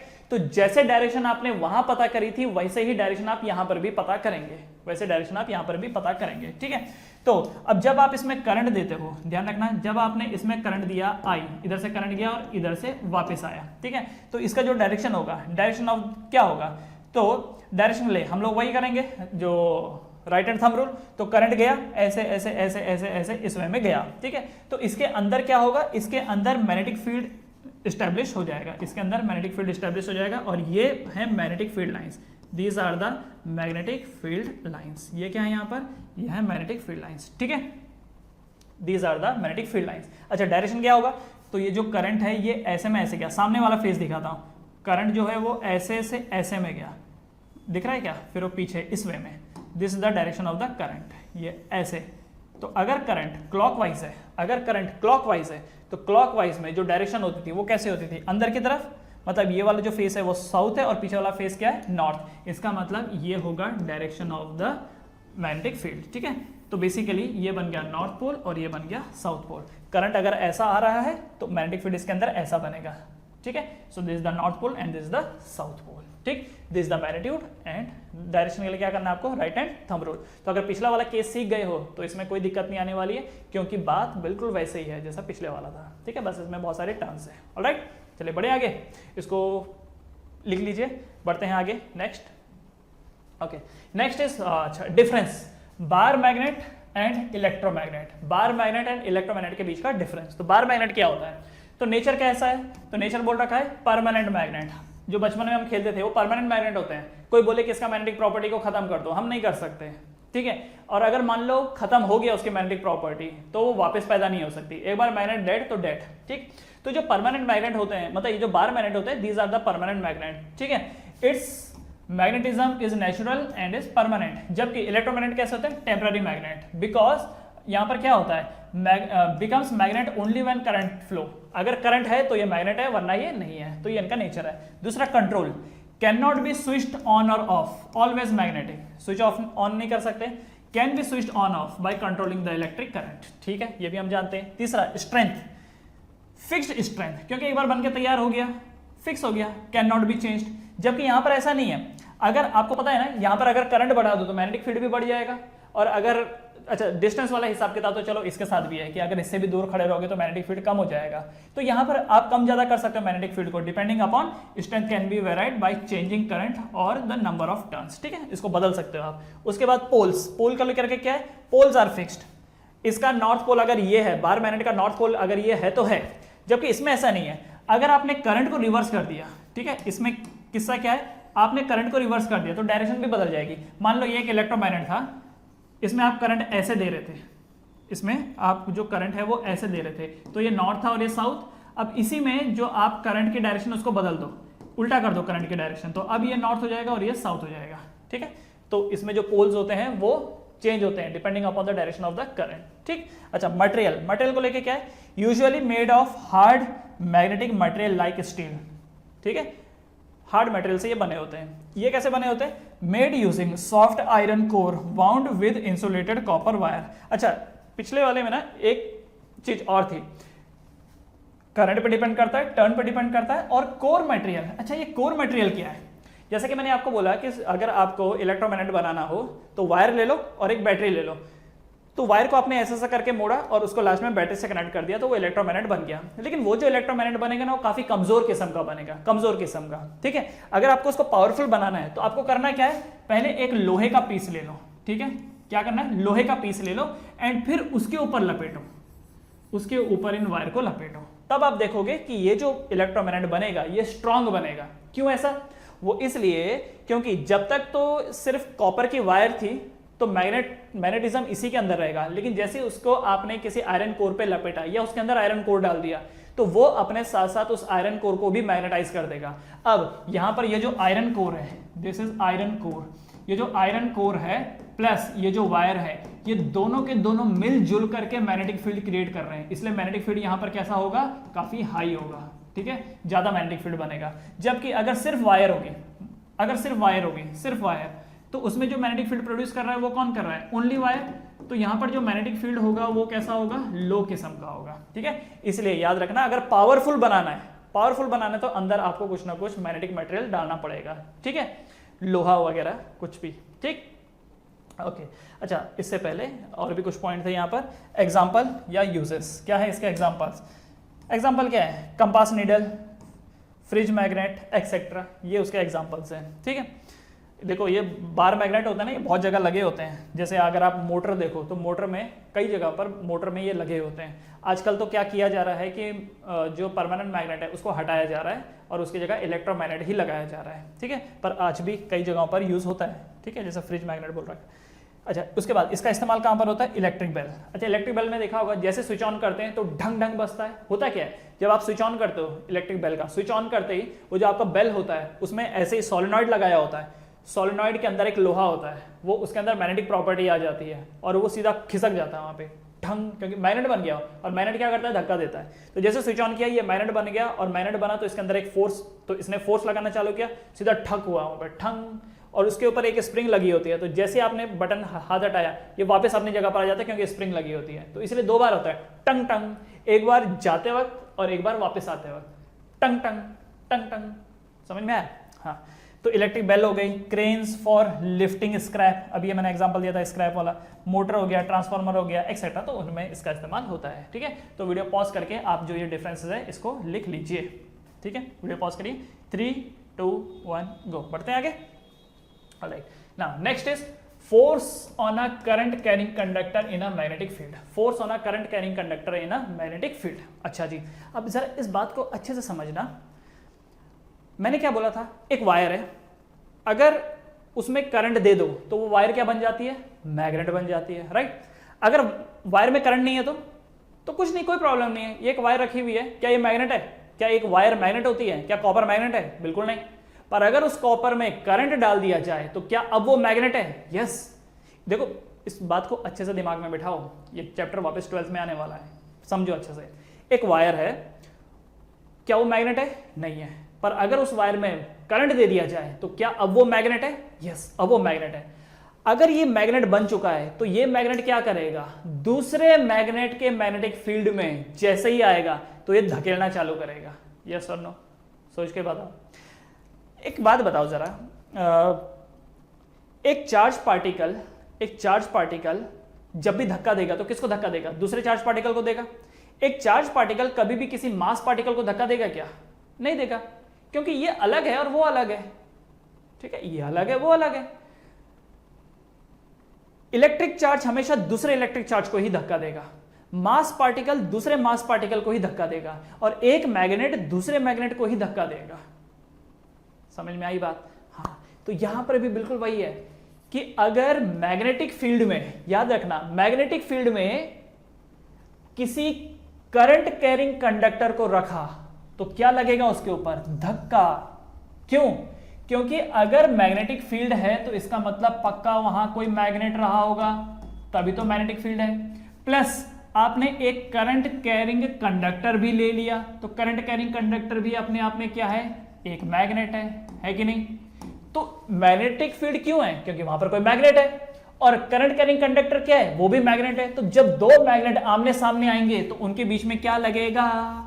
फोर्स लगेगा, धक्का लगेगा। अट्रैक्टिव भी हो सकता है, रिपल्सिव भी हो सकता है। तो बात समझ में आई? मैग्नेटिक फील्ड है, इसका मतलब कोई ना कोई पक्का वहां पर मैग्नेट था, इसलिए तो मैग्नेटिक फील्ड था। और उसके मैग्नेटिक फील्ड में तुमने एक करंट कैरिंग कंडक्टर को ला दिया। करंट कैरिंग कंडक्टर मतलब क्या? कि ये खुद भी एक मैग्नेट है। तो मैग्नेट जब दूसरे मैग्नेट के आमने सामने आएगा तो धक्का तो लगेगा ही ना।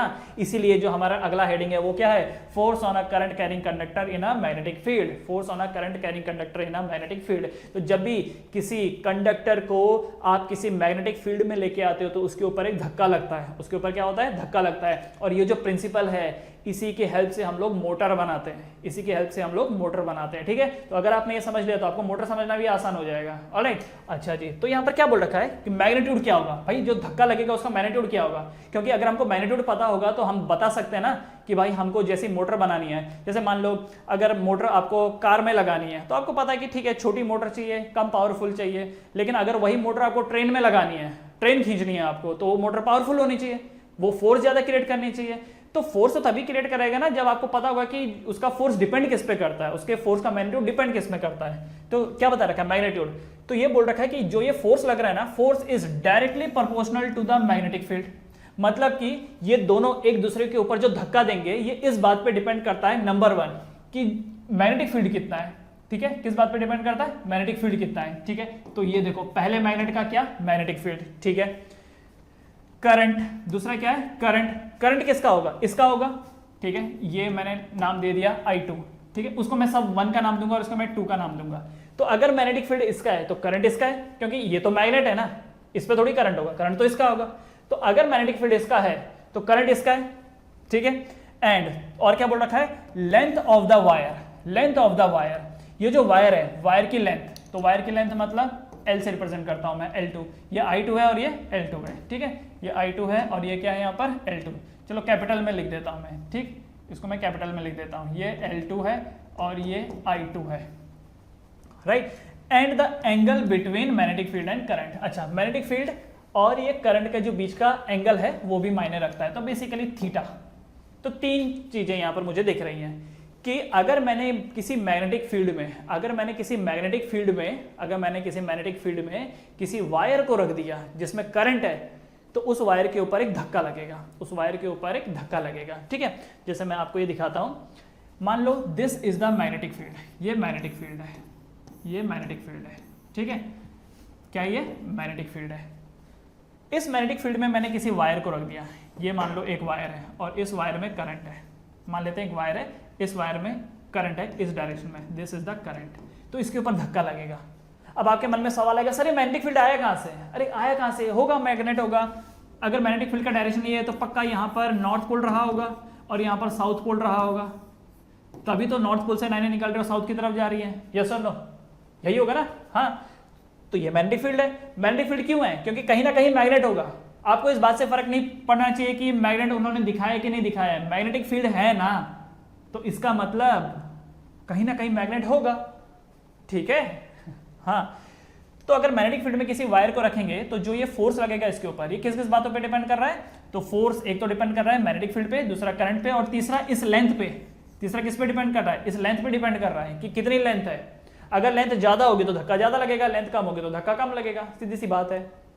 ठीक है, और दूसरा और तीसरा चीज क्या बता रखा था? Angle, magnetic field and current के बीच का एंगल।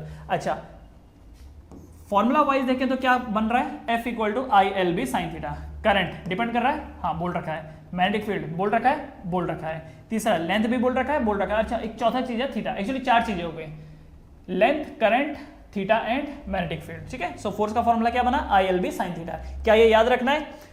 वेल, याद रखो तो ठीक है, नहीं रखो तो कोई प्रॉब्लम नहीं है, क्योंकि कोई पूछने वाला अभी फिलहाल नहीं है, एटलीस्ट CBSE वालों को। ठीक है, तो ये फोर्स का फॉर्मूला है। ऑलराइट, अच्छा अब सवाल है कि डायरेक्शन क्या है? What is the direction? Direction के लिए आपके पास 2 रूल है। एक है आपके पास फ्लेमिंग्स का लेफ्ट हैंड रूल। फ्लेमिंग्स का लेफ्ट हैंड रूल, ये देखो, ये फ्लेमिंग का लेफ्ट हैंड रूल है। तो लेफ्ट हैंड रूल क्या बोलता है? तो लेफ्ट हैंड रूल बोलता है कि जो इंडेक्स फिंगर है वो रिप्रेजेंट करेगा मैग्नेटिक फील्ड। तो ये जो इंडेक्स फिंगर है ये क्या रिप्रेजेंट कर रहा है? Magnetic field. ठीक है, दूसरा मिडिल फिंगर क्या रिप्रेजेंट करेगा?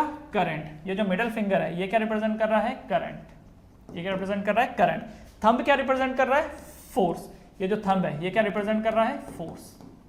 ठीक है, तो ये आपके पास फ्लेमिंग्स का लेफ्ट हैंड रूल है। इससे आप बता सकते हो कि फोर्स क्या होगा, इससे आप बता सकते हो फोर्स क्या होगा। तो मुझे बताओ यहां पर फोर्स क्या होगा, यहां पर फोर्स क्या होगा? तो क्या बोल रखा है यहां पर? क्या बोल रखा है कि मैग्नेटिक फील्ड को, ये जो आपकी इंडेक्स फिंगर है ये क्या रिप्रेजेंट कर रही है? Magnetic field.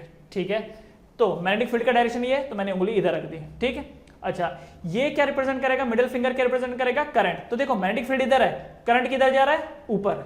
देखो मैग्नेटिक फील्ड इधर है, करंट किधर जा रहा है? ऊपर। तो अंगूठा किधर दिखा रहा है? प्लेन ऑफ पेपर के अंदर ना, प्लेन ऑफ पेपर के अंदर। इसका मतलब ये रॉड प्लेन ऑफ पेपर के अंदर घुस जाएगी। ठीक है, तो यहां पर जो फोर्स का डायरेक्शन होगा वो कैसा होगा? क्रॉस। क्रॉस का मतलब क्या? ये ना दीवार के अंदर घुस जाएगा या बोर्ड के अंदर घुस जाएगा। क्यों? फिर से सुनो, ये रिप्रेजेंट कर रहा है मैग्नेटिक फील्ड, मैग्नेटिक फील्ड का डायरेक्शन ये है। ये रिप्रेजेंट करता है करंट, तो करंट तो यहां पर ऊपर की तरफ बह रहा है, क्योंकि मैंने क्या बता रखा है? करंट का डायरेक्शन क्या है? ऊपर। तो ये ऊपर। तो अंगूठा किधर रिप्रेजेंट कर रहा है? अंदर की तरफ, प्लेन ऑफ पेपर के अंदर की तरफ। तो ये जो रॉड है ये रॉड प्लेन ऑफ पेपर के ऐसा अंदर घुस जाएगा। ठीक है, इसलिए मैंने क्या दिखा रखा है? फोर्स का डायरेक्शन यहां पर कैसा है? क्रॉस है। ठीक है, क्रॉस। अब मुझे आप लोग बताना कि जैसे मैग्नेटिक फील्ड मान लो ऐसे ऊपर की तरफ आ रहा है। ठीक, मैग्नेटिक फील्ड ऊपर की तरफ आ रहा है और करंट का डायरेक्शन है आपकी तरफ। This is the direction of the current. Magnetic field ऊपर की तरफ जा रहा है, तो बताओ इसके ऊपर फोर्स किधर लगेगा? इधर लगेगा, इधर लगेगा, ऊपर लगेगा, नीचे लगेगा, आपकी तरफ या मेरी तरफ? किधर लगेगा? क्या मैग्नेटिक फील्ड कैसा है? नीचे से ऊपर की तरफ। तो इंडेक्स फिंगर को कहां रखना है? ऊपर की तरफ। ऊपर की तरफ रखा, ओके। करंट किधर जा रहा है? आपकी तरफ। तो ये करंट रिप्रेजेंट कर रहा है, ये करंट रिप्रेजेंट कर रहा है। तो फोर्स क्या बता रहा है? ये वाला अंगूठा। तो इसका मतलब ये जो रॉड है ये रॉड ऐसे सरक जाएगा। मैग्नेटिक फील्ड ऐसा है, ये जो रॉड है ये ऐसे सरक जाएगा। ठीक है, अच्छा उल्टा करें तो मान लो करंट इस बार मेरी तरफ आ रहा है, मैग्नेटिक फील्ड ऊपर है, करंट मेरी तरफ आ रहा है। तो देखो इसको मेरी तरफ किया इंडेक्स फिंगर को, तो फोर्स किधर लग रहा है? इधर को। तो ये ऐसा सरक जाएगा। क्लियर? समझ में आया? हाँ, तो इसको मल्टीपल टाइम्स ट्राई करना घर में, क्योंकि कई लोग इसमें कंफ्यूज होते हैं। ठीक है, बट मेरा जो फेवरेट है वो ये है right hand thumb rule, sorry right hand palm rule.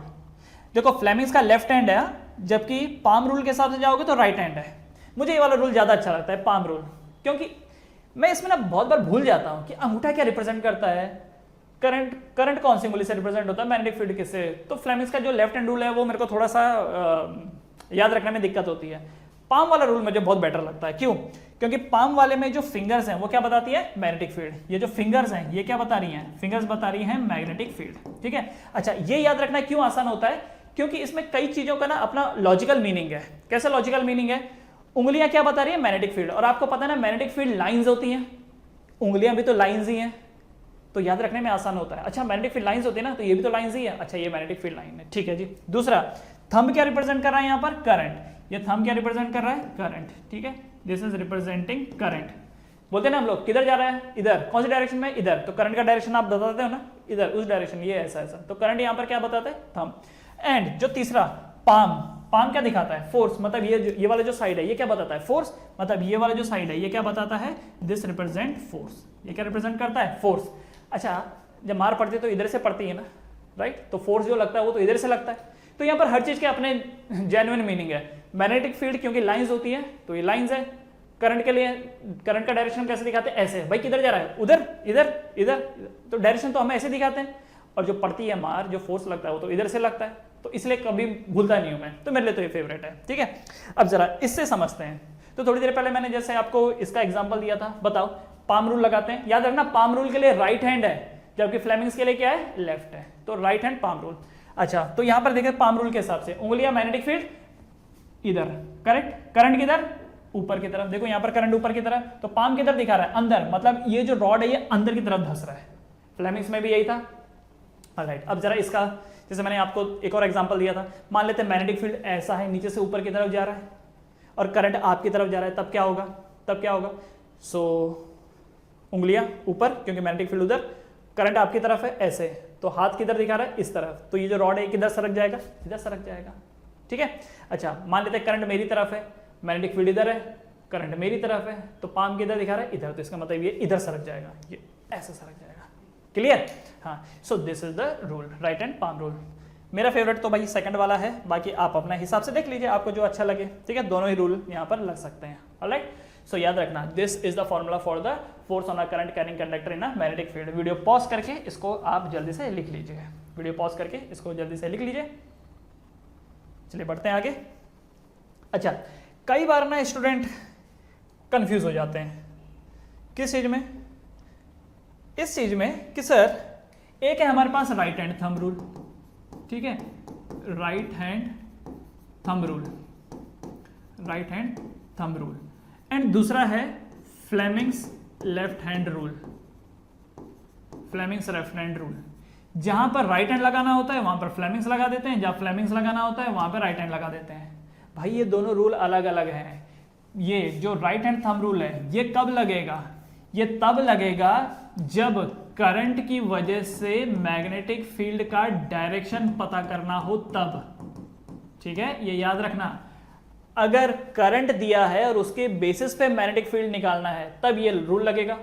और ये कब लगेगा, ये तब लगेगा जब आप किसी भी कंडक्टर को मैग्नेटिक फील्ड में रखो और आपको फोर्स का डायरेक्शन निकालना हो, ठीक है, जब आपको फोर्स का डायरेक्शन निकालना हो, जब आपको फोर्स का डायरेक्शन निकालना हो तब ये फॉर्मूला लगेगा, ठीक है।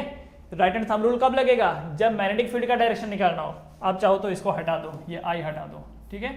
तो जब मैग्नेटिक फील्ड का डायरेक्शन निकालना हो तो राइट हैंड थंब रूल, और फ्लेमिंग्स का लेफ्ट हैंड रूल कब लगेगा, जब फोर्स का डायरेक्शन। क्या ये दोनों अलग अलग हैं? यस, ये दोनों अलग अलग हैं। गड़बड़ मत कर देना, कई लोग गड़बड़ कर देते हैं और फिर कंफ्यूज हो जाते हैं। राइट हैंड थंब रूल तब जब मैग्नेटिक फील्ड का डायरेक्शन निकालना हो, एंड फ्लेमिंग्स का लेफ्ट हैंड रूल कब, जब फोर्स का डायरेक्शन निकालना हो, ठीक है।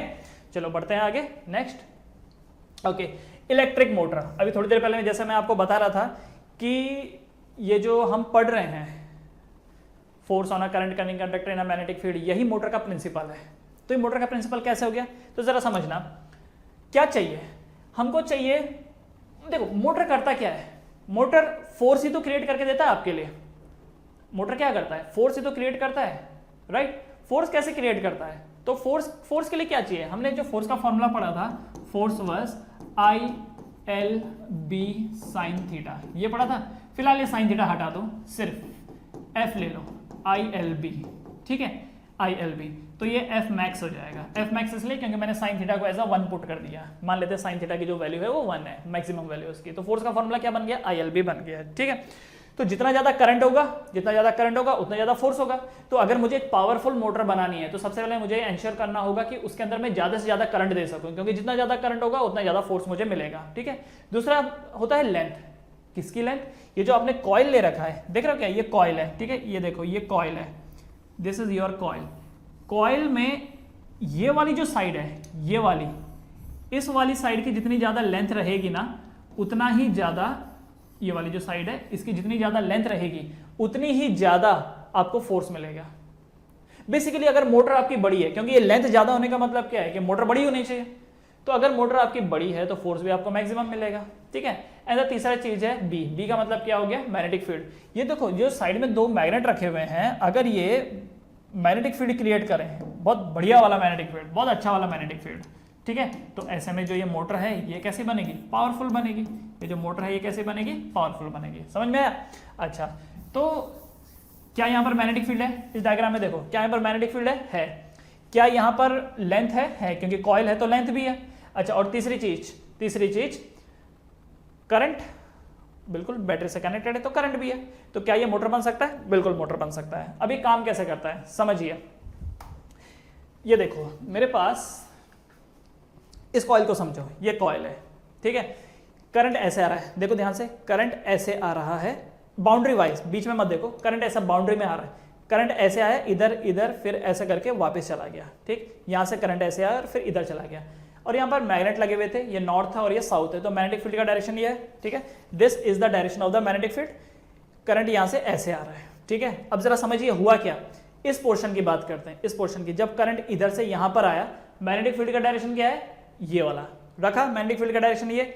इस साइड में करंट का डायरेक्शन क्या है, मेरी तरफ है, तो अंगूठे को किधर रखना है, मैं पाम रूल लगा रहा हूं, right hand palm rule. Magnetic field का डायरेक्शन ये, करंट मेरी तरफ है, तो मेरा पाम किधर दिखा रहा है, नीचे की तरफ। इसका मतलब ये जो साइड है ये कहां जाना चाह रहा है, नीचे की तरफ जाना चाह रहा है, ठीक है। अब करंट जब इधर से आएगा ऐसा घूम फिर करके, जब इस पोर्शन में पहुंचेगा, इस पोर्शन में क्या हो रहा है, मैग्नेटिक फील्ड का डायरेक्शन क्या है, इधर है, करंट किधर जा रहा है, इधर, करंट किधर जा रहा है, इधर, तो पाम किधर दिखा रहा है, ऊपर, इसका मतलब ये साइड कहां जाना चाहता है, ऊपर, ये साइड कहां जाना चाहता है, नीचे। अगर ये साइड नीचे जाना चाहता है और ये ऊपर जाना चाहता है तो आपको ऐसे नहीं लगता ये फ्लिप हो जाएगा, राइट, फ्लिप हो गया ये। अब फिर से जो करंट का डायरेक्शन है वो इधर ही है, मैग्नेटिक फील्ड इधर है, करंट का डायरेक्शन इधर है, तो ये साइड नीचे जाना चाहता है, मैग्नेटिक फील्ड इधर है, करंट यहां पर इधर है, फोर्स ऊपर लग रहा है, तो ये साइड फिर से ऊपर होना चाहता है, तो फिर से ऐसा हो गया, फिर ऐसा हो गया, फिर ऐसा हो गया, फिर ऐसा, फिर ऐसा, लगातार चलते जा रहा है, चलते जा रहा है, चलते जा रहा है। क्या हुआ, ये क्या बना, मोटर, क्या बना, मोटर। ऐसे तो मोटर बनता है, ऐसे तो मोटर बनता है, समझ में आया। सो दिस इज इलेक्ट्रिक मोटर। ये बैटरी है, समझना, ये बैटरी है, बैटरी से करंट गया इधर, इधर, तो जब करंट इधर गया तो ये देखो, this is the direction of the current, ये करंट का डायरेक्शन है, ठीक है जी, ये करंट का डायरेक्शन है, ये मैग्नेटिक फील्ड का डायरेक्शन है, ऐसे, ये करंट का डायरेक्शन है इस तरफ, ये मैग्नेटिक फील्ड का डायरेक्शन है, फोर्स किधर लग रहा है, यहाँ पर नीचे को लग रहा है, फोर्स यहाँ पर किधर लग रहा है, नीचे को लग रहा है, ठीक है, this is the direction of the force. तो ये वाला साइड नीचे जाना चाह रहा है, जबकि ये वाला साइड कहां जाना चाह रहा है, ऊपर को जाना चाह रहा है, क्योंकि यहां पर करंट का जो डायरेक्शन है वो किधर है, वो आपकी तरफ है, यहां पर करंट का डायरेक्शन आपकी तरफ है, मैग्नेटिक फील्ड लाइन इस तरफ है, तो ये वाली साइड कहां जाना चाहती है, ऊपर, तो ये वाली साइड ऊपर जाना चाहती है, ये वाली साइड नीचे जाना चाहती है, तो क्या हो जाएगा, ये ऐसे में फ्लिप हो जाएगा, ठीक है, ये ऐसे में फ्लिप हो जाएगा। सो दिस इज द मोटर, समझ गए। इसको थोड़ा और डिटेलिंग में मैंने यहाँ पर बना के दे रखा है, ठीक है। सो दिस, अच्छा यहाँ पर उल्टा हो गया, ये नॉर्थ पोल है, साउथ पोल है। अच्छा यहाँ पर बताओ कैसे घूमेगा, जरा मुझे बताना, यहाँ पर कैसे घूमेगा। ये नॉर्थ और ये साउथ है, मैग्नेटिक फील्ड लाइंस किस तरफ, इस तरफ, मैग्नेटिक फील्ड लाइंस किस तरफ, इस तरफ, ठीक है। अच्छा अगर मैग्नेटिक फील्ड लाइन इस तरफ है, इस पोर्शन की बात करते हैं, इस पोर्शन की बात करते हैं, ये बैटरी का पॉजिटिव है, तो करंट पक्का यहां से आया होगा, इस इधर से इधर। आपको सिर्फ ये वाला पोर्शन देखना है, ध्यान रखना, आपको जो है आपको सिर्फ ये वाला पोर्शन देखना है, ये वाला, क्योंकि घूमने वाले पोर्शन यही होते हैं, इन दोनों से कोई फर्क नहीं पड़ता, याद रखना, ये वाला और ये वाला, ये मायने नहीं रखता, मायने क्या रखते हैं, ये दोनों रखते हैं, ठीक है। अच्छा इस पोर्शन में क्या हुआ, तो करंट जब आया, ध्यान से देखना, करंट जब यहां से आया तो this is the direction of the current, current का ये डायरेक्शन है, और मैग्नेटिक फील्ड किधर है, नॉर्थ से साउथ की तरफ, मतलब मैग्नेटिक फील्ड लाइन इस तरफ जा रही है और करंट यहां पर इधर जा रहा है, ठीक है, मैग्नेटिक फील्ड लाइन इधर, करंट इधर, तो ये वाला फेस किधर जाना चाहता है, ऊपर को। तो देखो क्या ये डायरेक्शन ऑफ फोर्स है, यस, तो ये वाला फेस ऊपर उठना चाहता है। अब इसकी बात करते हैं, ये वाले साइड की बात करते हैं, ये वाले की, मैग्नेटिक फील्ड लाइन यहां पर कैसा है, यहाँ पर मैग्नेटिक फील्ड लाइन इधर है, और करंट का डायरेक्शन क्या है, इस तरफ, ये देखो this is the direction of the current, ये जो है ये करंट का डायरेक्शन है, तो मैग्नेटिक फील्ड लाइन इस तरफ, करंट का डायरेक्शन ये है, तो ये वाला फेस किधर जाना चाहता है, नीचे की तरफ। सो this is the direction of the force, दिख रहा है, तो ये साइड ऊपर उठना चाहता है, ये साइड नीचे उठना चाहता है, तो ये क्या हो जाएगा, फ्लिप हो जाएगा, ठीक है। ये देखो ये क्या हो जाएगा, फ्लिप हो जाएगा, फ्लिप हो जाएगा, फ्लिप हो जाएगा, और ये लगातार चलता ही रहेगा, क्लियर, ये चलता ही रहेगा। So what is this, this is called as DC motor. इसको क्या बोलते हैं हम लोग, इसको बोलते हैं हम लोग डीसी मोटर, ये डीसी मोटर है। डीसी मोटर मतलब क्या, आपको मालूम है दो टाइप के करंट होते हैं, एक ऑल्टरनेटिव करंट होता है, एसी करंट होता है, और एक डीसी करंट होता है। बैटरीज जो करंट प्रोवाइड करती है ना, बैटरीज, वो डीसी करंट होता है, एंड जो हमारे घरों में करंट आता है वो एसी करंट होता है। तो दोनों के अपने फायदे और अपने नुकसान होते हैं, ठीक है। तो आएंगे, इस पे भी आएंगे हम लोग, AC current and DC current, हम दोनों पे आएंगे, ठीक है, तब हम इसके बारे में बात करेंगे। तो ये बेसिकली क्या है, डीसी मोटर। डीसी मोटर मतलब ये बैटरी पे रन करेगी, this will run only on battery, battery या फिर सेल, ठीक है, बैटरी या तो सेल, उस पर ये वर्क करेगा। अगर आपने इसको अपने घरों में लगा दिया तो काम नहीं करेगा, क्योंकि घरों में कैसा है, एसी करंट है, ठीक है, समझ में आया। तो ये डीसी मोटर हो गई। अच्छा उसके बाद डीसी मोटर की बात हो ही रही है, तो लगे हाँ तो एसी मोटर की भी बात करते हैं। तो एसी मोटर बिल्कुल वही है, देखो कॉइल है, मैग्नेट है, करंट है, राइट, सेम फंडा, सब कुछ सेम है। तो डिफरेंस क्या है, डिफरेंस इतना ही है, यहां पर ये रिंग देख रहे हो क्या, ये दो अलग अलग रिंग है, दो अलग अलग रिंग है, जबकि यहां पर आप देखो एक ही रिंग है, बीच में से काट दी गई है, ये एक ही रिंग है, बीच में से काट दिया गया और दो पार्ट में इसको स्प्लिट कर दिया है, ठीक है। तो ये जो है these are called as split ring. ये क्या होता है, स्प्लिट रिंग। अच्छा अब इससे होता क्या है, मन में आएगा सर हुआ क्या, हुआ ये कि देखो मान लो ये रिंग का पार्ट 1 है और रिंग का पार्ट 2 है, चलो मैं इसको ब्लैक में लिखता हूं, अच्छे से दिखाई देगा। मान लो ये पार्ट 1 ऑफ द रिंग है, ये पार्ट 2। जब ये कॉइल घूमेगा तो जो 1 वाला पार्ट है जो इधर था, अब वो इधर चल जाएगा और 2 वाला इधर चल जाएगा, है कि नहीं। जब ये पलटेगा तो 1 इधर आ जाएगा, 2 इधर आ जाएगा, तो 1 इधर, 2 इधर, 2 इधर, 1 इधर, ये दोनों आपस में रोटेट करते ही रहते हैं, ठीक है। ये डीसी मोटर हो गई। और एसी में क्या होता है, अब क्योंकि ये जो देख रहे हो ये रेड वाला पोर्शन, ये रेड वाला पोर्शन इस पहली वाली रिंग से कनेक्टेड है, जबकि ये जो कॉइल का ये जो ब्लू वाला पोर्शन है ये दूसरी रिंग से कनेक्टेड है। तो अगर ये गोल घुमा भी तो रेड वाला जो है, रेड वाला इस पहले वाले ब्रश से ही कनेक्ट, पहली वाली रिंग से ही कनेक्ट रहेगा, जबकि ब्लू वाला दूसरी वाली रिंग से ही कनेक्ट रहेगा। समझ में आया क्या, यहां पर क्या हो रहा था, जो यहां पर ऐसा हो रहा था कि ये वाला जो हिस्सा है, ये वाला हिस्सा, ये वाला देखो, इसको ब्रश बोलते हैं, ठीक है, दिस नोन एज ब्रश। ये B1 है और ये B2 है। ये इसकी बात कर रहा हूं मैं, ये जो ब्लू कलर का दिख रहा है ये ब्रश, मैं इसकी बात कर रहा हूं, ये ब्रश। पहले ब्रश 1 इस 1 से कनेक्टेड था, 1 वाली स्प्लिट रिंग से कनेक्टेड था। अब जब ये घूमेगा तो ब्रश 1 अब किसके साथ कनेक्ट हो जाएगा, 2 के साथ, फिर ये घूमेगा फिर 1 के साथ, फिर 2 के साथ। तो B1 कभी 1 के साथ कनेक्टेड है, फिर 2 के साथ, फिर 1, फिर 2, फिर 1, फिर 2, और ये सिलसिला चलता जा रहा है। जबकि यहां ऐसा नहीं होता एसी करंट में। एसी करंट में ये जो रिंग है, ये जो पहली वाली रिंग है, ये इसको मैं बोल देता हूं रिंग 1। रिंग 1 रेड वाली पार्ट के साथ कनेक्टेड है, कॉइल के रेड वाले पार्ट के साथ कनेक्टेड है, और ये जो रिंग 2 है ये ब्लू वाले पार्ट के साथ कनेक्टेड है। अगर ये गोल घूमा भी, अगर ये गोल घूमा भी, तो भी रेड वाला जो वायर है, ये जो रेड वाला पार्ट है कॉइल का, ये पहली वाली रिंग के साथ ही कनेक्टेड रहेगा। तो यहां पर फ्लक्चुएशन नहीं हो रहा है, मतलब यहां पर चीजें बदल नहीं रही है, समझ गए, बस इतना ही है। कोई पूछे डिफरेंस क्या है, सिंपल शब्दों में लिखो कि डीसी में जो रिंग होती है वो स्प्लिटेड होती है हाफ हाफ पार्ट में, ठीक है, जबकि एसी में 2 अलग अलग रिंग होती है।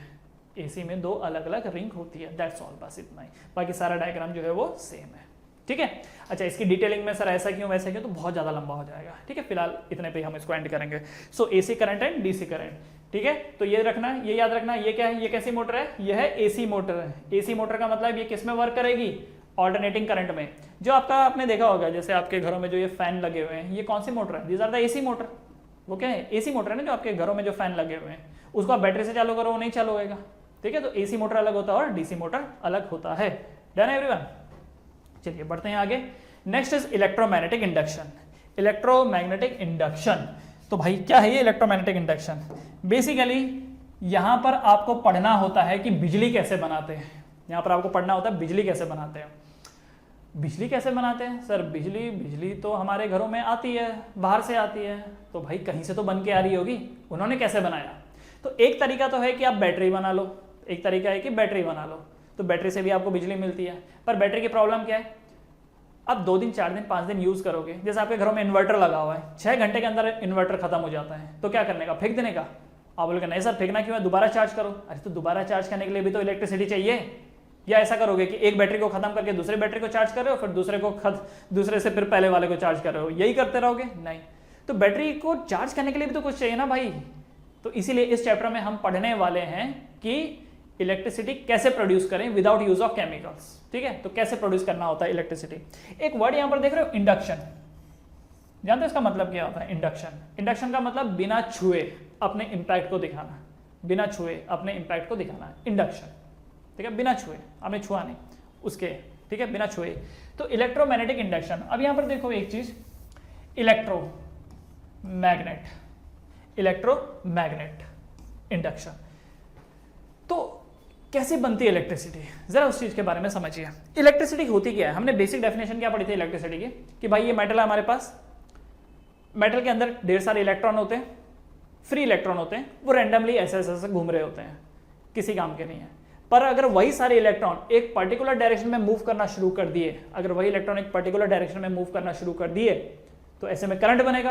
करंट बनेगा तो भाई फिर मसला ही क्या है, करंट बन गया ना, यही तो हमको प्रोड्यूस करना था, करंट ही तो बनाना था, राइट। तो कैसे ये इलेक्ट्रॉन इधर को धकेले जाएं, कैसे, how to push that electron, कैसे पुश करोगे। जैसे मान लो पानी है यहाँ पर रखा हुआ, हमारे किसी काम का नहीं है, पर अगर ये पानी बहना चालू कर दे, तब हम क्या करेंगे, रास्ते में टरबाइन लगा देंगे, तो पानी बह रहा है तो टरबाइन भी घूम रहा है, तो इलेक्ट्रिसिटी पैदा हो रही है, ठीक है। तो पानी को बहने देना पड़ेगा ना अपने को, कैसे बहाओगे पानी को, तो यार कैसे बहाएं। तो मैंने क्या किया, एक चप्पू लेके आया, चप्पू जानते हो ना क्या होता है, जैसे बोट को हम लोग आगे वो करते हैं, पुश करते हैं।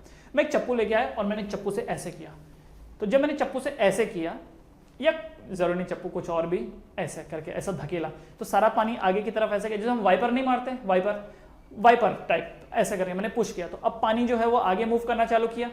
अब मैंने देखा कि सामने किसी ने रास्ते में टरबाइन लगा दिया, तो लगे हाथों उसका टरबाइन भी घूम रहा है, इलेक्ट्रिसिटी पैदा हो रही है, ठीक है। तो जो पहले वाटर था, नॉर्मल वाटर, अब वाटर में क्या आ गया, वाटर करंट, वाटर में क्या आ गया, वाटर करंट। उसी तरीके से इलेक्ट्रॉन तो पहले इसमें है पर वो काम के नहीं है, पर अगर इलेक्ट्रॉन मूव करने चालू कर दिए, इलेक्ट्रॉन अगर मूव करने चालू कर दिए तो वो करंट बनाएंगे और वो हमारे काम का है। तो सवाल उठता है कि पानी को धकेलने के लिए तो मैं वाइपर लेके आया, चप्पू लेके आया, इसके अंदर के इलेक्ट्रॉन को कैसे धकेलूं, कैसे धकेलूं।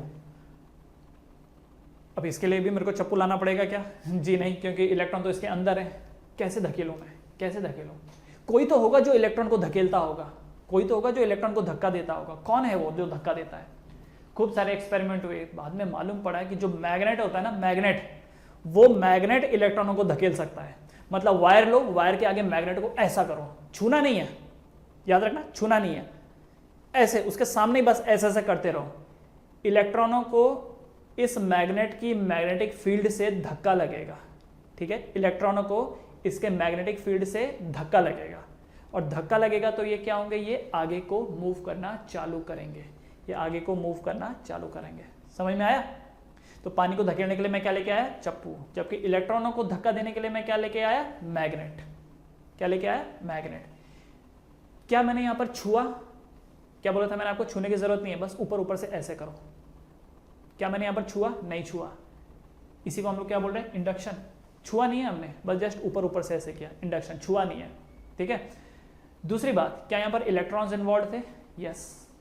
क्या यहां पर मैग्नेट इन्वॉल्व था या मैग्नेटिक फील्ड इन्वॉल्व था? यस। तो इलेक्ट्रोमैग्नेटिक इंडक्शन। तो यही तो, ऐसी तो बिजली पैदा की जाती है। जैसे पानी को धकेलने के लिए चप्पू या वाइपर, वैसे ही इलेक्ट्रॉनों को धकेलने के लिए मैग्नेट, इसलिए इलेक्ट्रोमैग्नेट। और क्योंकि हमने छुआ नहीं, सो इंडक्शन। ठीक है। Okay, now the production of electricity from magnetism is called as electromagnetic induction. Electricity को प्रोड्यूस करना with the help of magnet, obviously wire भी तो लगेगी, तो उसी को हम लोग क्या बोलते हैं? Electromagnetic induction. तो बच्चों करना क्या है? एक कॉइल ले लो, कॉइल ले लो। देखो, लेने को आप कुछ भी ले सकते हो, एक वायर भी ले सकते हो ऐसे स्ट्रेट, लेकिन अगर इतना सा टुकड़ा तुमने वायर ले लिया और उसके ऊपर एक मैग्नेट को तुम ऐसे ऐसे कराओगे तो होगा कुछ नहीं। क्यों? क्योंकि करंट फ्लो होने के लिए पहली शर्त क्या है? क्लोज सर्किट होना चाहिए, क्लोज। और क्लोज सर्किट मतलब क्या? कॉइल। क्लोज सर्किट मतलब क्या? कॉइल। ठीक है। तो कम से कम तुमको एक कॉइल लेनी पड़ेगी और उसके आगे तुमको मैग्नेट को ऐसा ऐसा नचाना पड़ेगा, उसके आगे तुमको मैग्नेट को नचाना पड़ेगा। क्योंकि अगर कॉइल है तो समझ लो क्लोज सर्किट है, तभी करंट फ्लो होगा। वरना तुम स्ट्रेट वायर के टुकड़े में कितना भी करते जाओ करंट फ्लो होएगा ही नहीं, क्योंकि वायर आगे कंटिन्यू ही नहीं हो रहा ना। एक रोड है, रोड तो बना दी, ये रोड का एक हिस्सा ही, दूसरा हिस्सा, इसके आगे रोड नहीं, उसके आगे रोड नहीं, तो जो गाड़ियां इसके ऊपर है ना तो आगे जा सकती है ना पीछे जा सकती हैं। तो तुम कितना भी उनमें पेट्रोल भरा दो, कितना भी मोटिवेशन करो, कोई गाड़ी आगे नहीं बढ़ेगी, क्योंकि है ही नहीं, मतलब रोड आगे है ही नहीं। ठीक है, इसलिए क्लोज लूप होना जरूरी है। Clear everyone? तो याद रखना, इलेक्ट्रोमैग्नेटिक इंडक्शन के लिए सबसे पहले आपको क्या चाहिए? एक मैग्नेट। बेसिकली बिजली पैदा करने के लिए आपको क्या चाहिए? एक मैग्नेट। दूसरा क्या चाहिए? एक कॉइल चाहिए, क्योंकि कॉइल है जो क्लोज लूप होती है। अब अगर कोई समझदार इंसान होगा, वो क्या बोलेगा? अरे सर, जब कॉइल लेना है तो मैं एक काम करता हूं ना, बहुत सारी कॉइलिंग्स कर देता हूं ना। क्यों? क्योंकि सर देखो, एक कॉइल रहेगा, उसके सामने मैं एक मैग्नेट को नचा रहा हूं, ठीक है, मान लेते हैं कि वो 0.1 एम्पियर प्रोड्यूस कर रहा है, ओके। पर अगर सर एक कॉइल की बजाय अगर वहीं पर ही मैंने दूसरा भी कॉइल रख दिया, तो एक झटके में इन दोनों कॉइल के अंदर करंट इंड्यूस होगा। एक झटके में इन दोनों के अंदर करंट इंड्यूस होगा। मैंने कहा हाँ, करंट या वोल्टेज, वोल्टेज बोल लो, ठीक है। देखो वैसे तो मैं ज़्यादा टेक्निकल जा सकता हूं, लेकिन वो कंफ्यूजन क्रिएट कर देगा। तो फिलहाल वोल्टेज के टर्म्स में या करंट के टर्म्स में, किसी भी टर्म्स में आप सोच लो, कोई प्रॉब्लम नहीं है, ठीक है।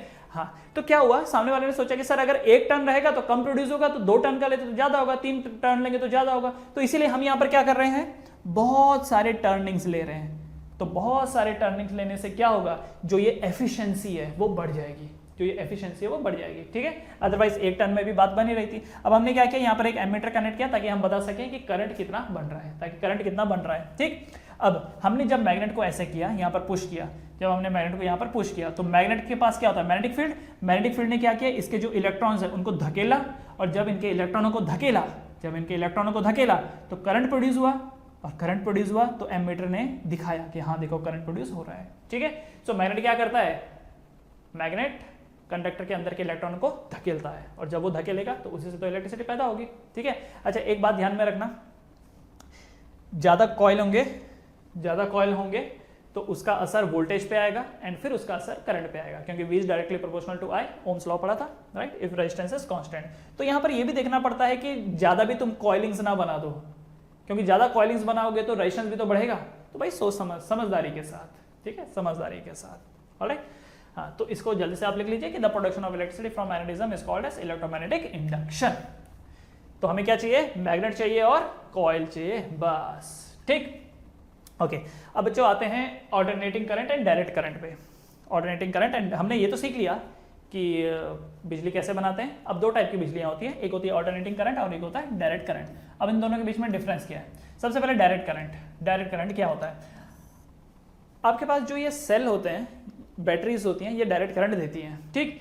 तो डेफिनेशन क्या है? Electric current that flow in one constant direction. जैसे आपने कभी बैटरी देखी होगी, ये देखो बैटरी का ये प्लस टर्मिनल होता है और ये माइनस टर्मिनल होता है। तो जब कभी भी करंट फ्लो करेगा वो एक ही डायरेक्शन में फ्लो करेगा, फ्रॉम प्लस टू माइनस, ठीक है। ये डायरेक्ट करंट है, वन कांस्टेंट डायरेक्शन। जबकि अगर मैं ऑल्टरनेटिंग करंट की बात करूं तो ऑल्टरनेटिंग करंट में क्या होता है? Electric current that change its direction and magnitude periodically.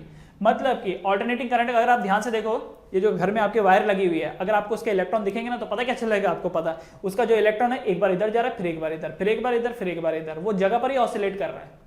जैसे फॉर एन एग्जांपल, मान लो अगर दिल्ली में बिजली पैदा हो रही है और दिल्ली से जो बिजली पैदा हो रही है मान लो मुंबई आ रही है, तो दिल्ली के जो इलेक्ट्रॉन है वो मुंबई आएंगे अगर वो डायरेक्ट करंट हुआ, क्योंकि डायरेक्शन एक है। तो दिल्ली के इलेक्ट्रॉन पहले मुंबई आएंगे, फिर मुंबई से वापस दिल्ली जाएंगे, फिर दिल्ली से मुंबई, फिर मुंबई से दिल्ली, अगर वो डायरेक्ट करंट हुआ तो, क्योंकि वहां पर एक्चुअली ट्रेवल ऑफ इलेक्ट्रॉन हो रहा है। लेकिन अगर वही ऑल्टरनेटिंग करंट आ रहा है दिल्ली से इधर, तो हो क्या रहा है? जैसे एक इलेक्ट्रॉन मुंबई की तरफ धकेला जाता है, तुरंत वो वापस भी आ जाता है, फिर धकेला जाता है, फिर वापस आ जाता है, फिर धकेला जाता है, फिर वापस। तो दिल्ली का इलेक्ट्रॉन दिल्ली में ही है, मुंबई का इलेक्ट्रॉन मुंबई में है, वो जगह पर ही ऑसिलेट हो रहा है। तो याद रखना, जो ये ऑल्टरनेटिंग करंट होता है ना, इसके इलेक्ट्रॉन एक बार इधर, फिर इधर, फिर इधर, फिर इधर, राइट। क्योंकि यही उसकी खासियत है, ऑल्टरनेट। ऑल्टरनेट का मतलब क्या हो रहा है? बदल रहा है, बोलते हैं ना ऑल्टरनेटिंग पोजीशन, कभी इधर, फिर इधर, फिर एक इधर, फिर इधर। आपको मालूम है कि इंडिया में जो करंट आता है, ऑल्टरनेटिंग करंट जो हमारे घरों में आता है, वो एक सेकंड में 50 बार अपनी डायरेक्शन चेंज करता है। इसलिए आप कभी भी डिवाइस में देखो, कई सारे जो इलेक्ट्रॉनिक डिवाइसेस होते हैं उसमें लिखा होता है कि फ्रीक्वेंसी 50 हर्ट्ज। देखना कभी लैपटॉप के पीछे देखना लिखा हुआ होगा, ठीक है, स्पेसिफिकेशन में। तो ऑल्टरनेटिंग करंट एक सेकंड में 50 बार अपनी डायरेक्शन बदलता रहता है। इसलिए आप कभी नोटिस करना, अगर आप रिमोट में सेल को उल्टा लगा दो तो रिमोट काम नहीं करता।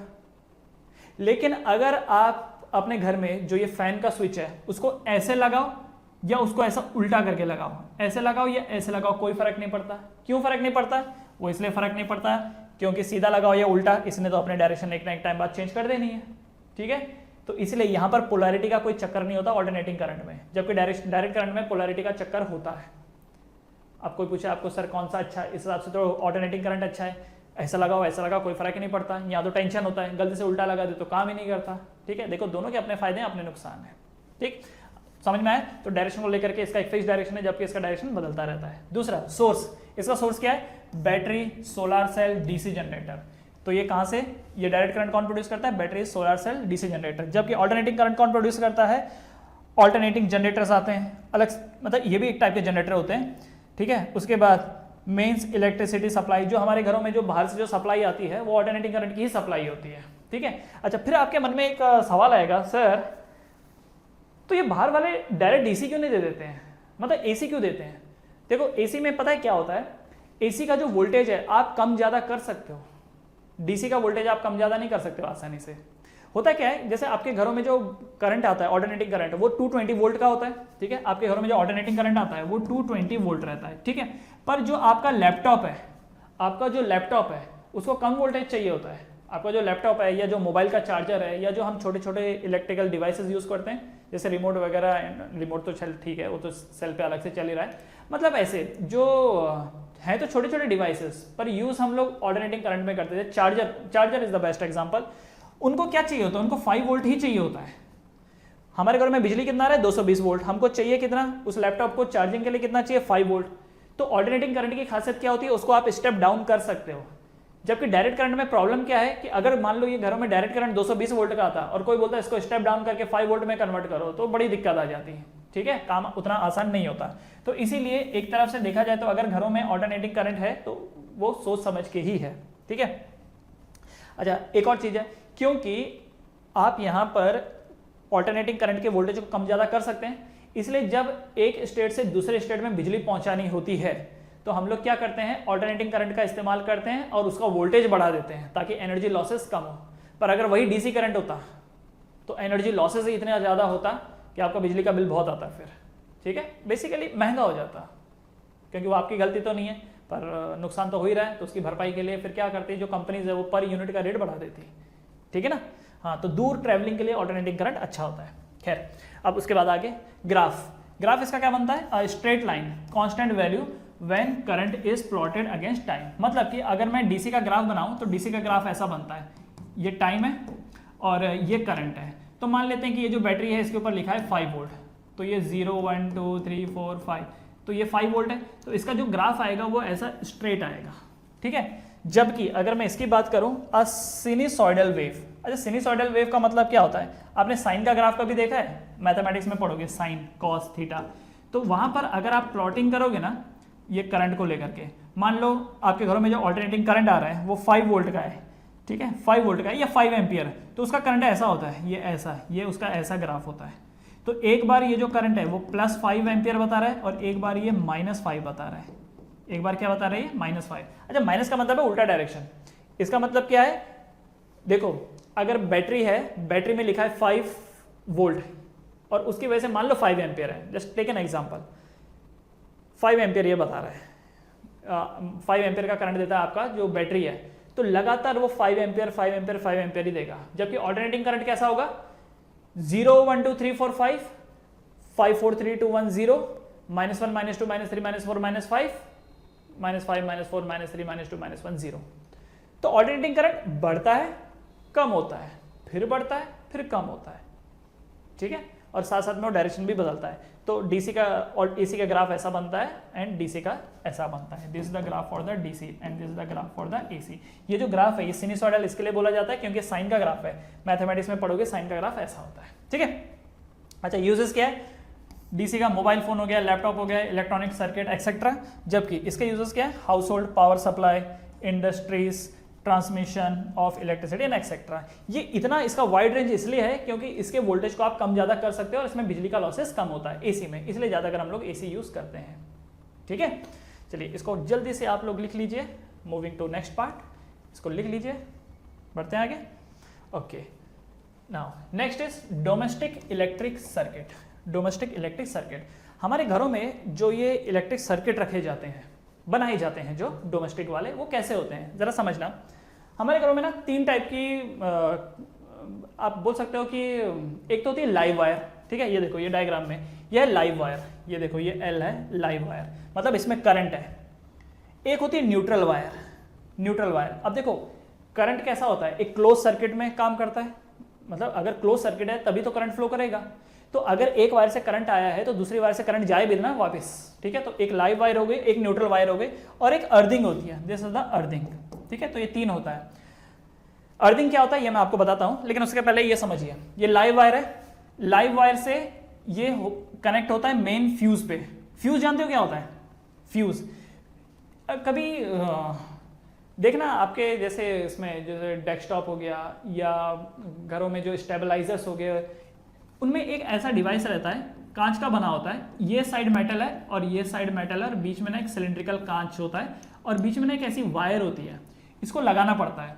तो ये जो कनेक्टेड होता है ये कुछ इस वे में कनेक्टेड होता है, ये यहाँ से करंट आता है, करंट इस मेटल के थ्रू फिर इस वायर से जाता है, फिर इस मेटल के थ्रू फिर इस वायर से, ऐसा करंट ऐसे जाता है। और ये जो वायर है ये फ्यूज वायर है। अच्छा इस फ्यूज वायर क्यों चाहिए होता है अपने को, देखो ध्यान से, मान लो मेरे घरों में जो ये करंट मुझे चाहिए था वो मैक्सिमम 10 एम्पियर चाहिए था, मान लो एग्जांपल के लिए मुझे जो अपने घर में करंट चाहिए था वो 10 एम्पियर, तो यहाँ से 10 एम्पियर आएगा तो यहाँ से भी मुझे 10 एम्पियर ही मिलेगा, कोई प्रॉब्लम नहीं है। पर ये जो करंट है ये क्या है, ये है करंट मैक्स, इतना मुझे करंट चाहिए था, आई मैक्स मुझे 10 एम्पियर चाहिए था, ठीक। तो यहाँ से जब तक 10 आता है तो यहाँ पे मुझे 10 रिसीव होता है, मुझे 10 से ज़्यादा नहीं चाहिए, मुझे 10 से कम चाहिए। मान लो यहाँ से 2 एम्पियर का करंट आ रहा है तो रिसीव भी 2 ही होगा, क्या करें, अब जब कम आ रहा है तो घरों में जब पानी कम आता है तो रिसीव भी तो हम कम ही करेंगे ना, प्रॉब्लम उसमें नहीं है। प्रॉब्लम यहाँ पर ये हो जाती है कई बार कि मान लो इस बार यहाँ पर 15 एम्पियर का करंट आ गया, इधर से यहाँ से कितने का करंट आ गया 15 एम्पियर, मुझे कितना चाहिए था मैक्स, मुझे तो 10 ही चाहिए था। क्यों, क्योंकि मैंने जो यहाँ पर डिवाइस लगा रखे, मान लो मैंने यहाँ पे टीवी लगा रखी है, फ्रिज लगा रखी है, सबकी जो मैक्सिमम कैपेसिटी है करंट होल्ड करने की वो कितनी है, 10 एम्पियर है।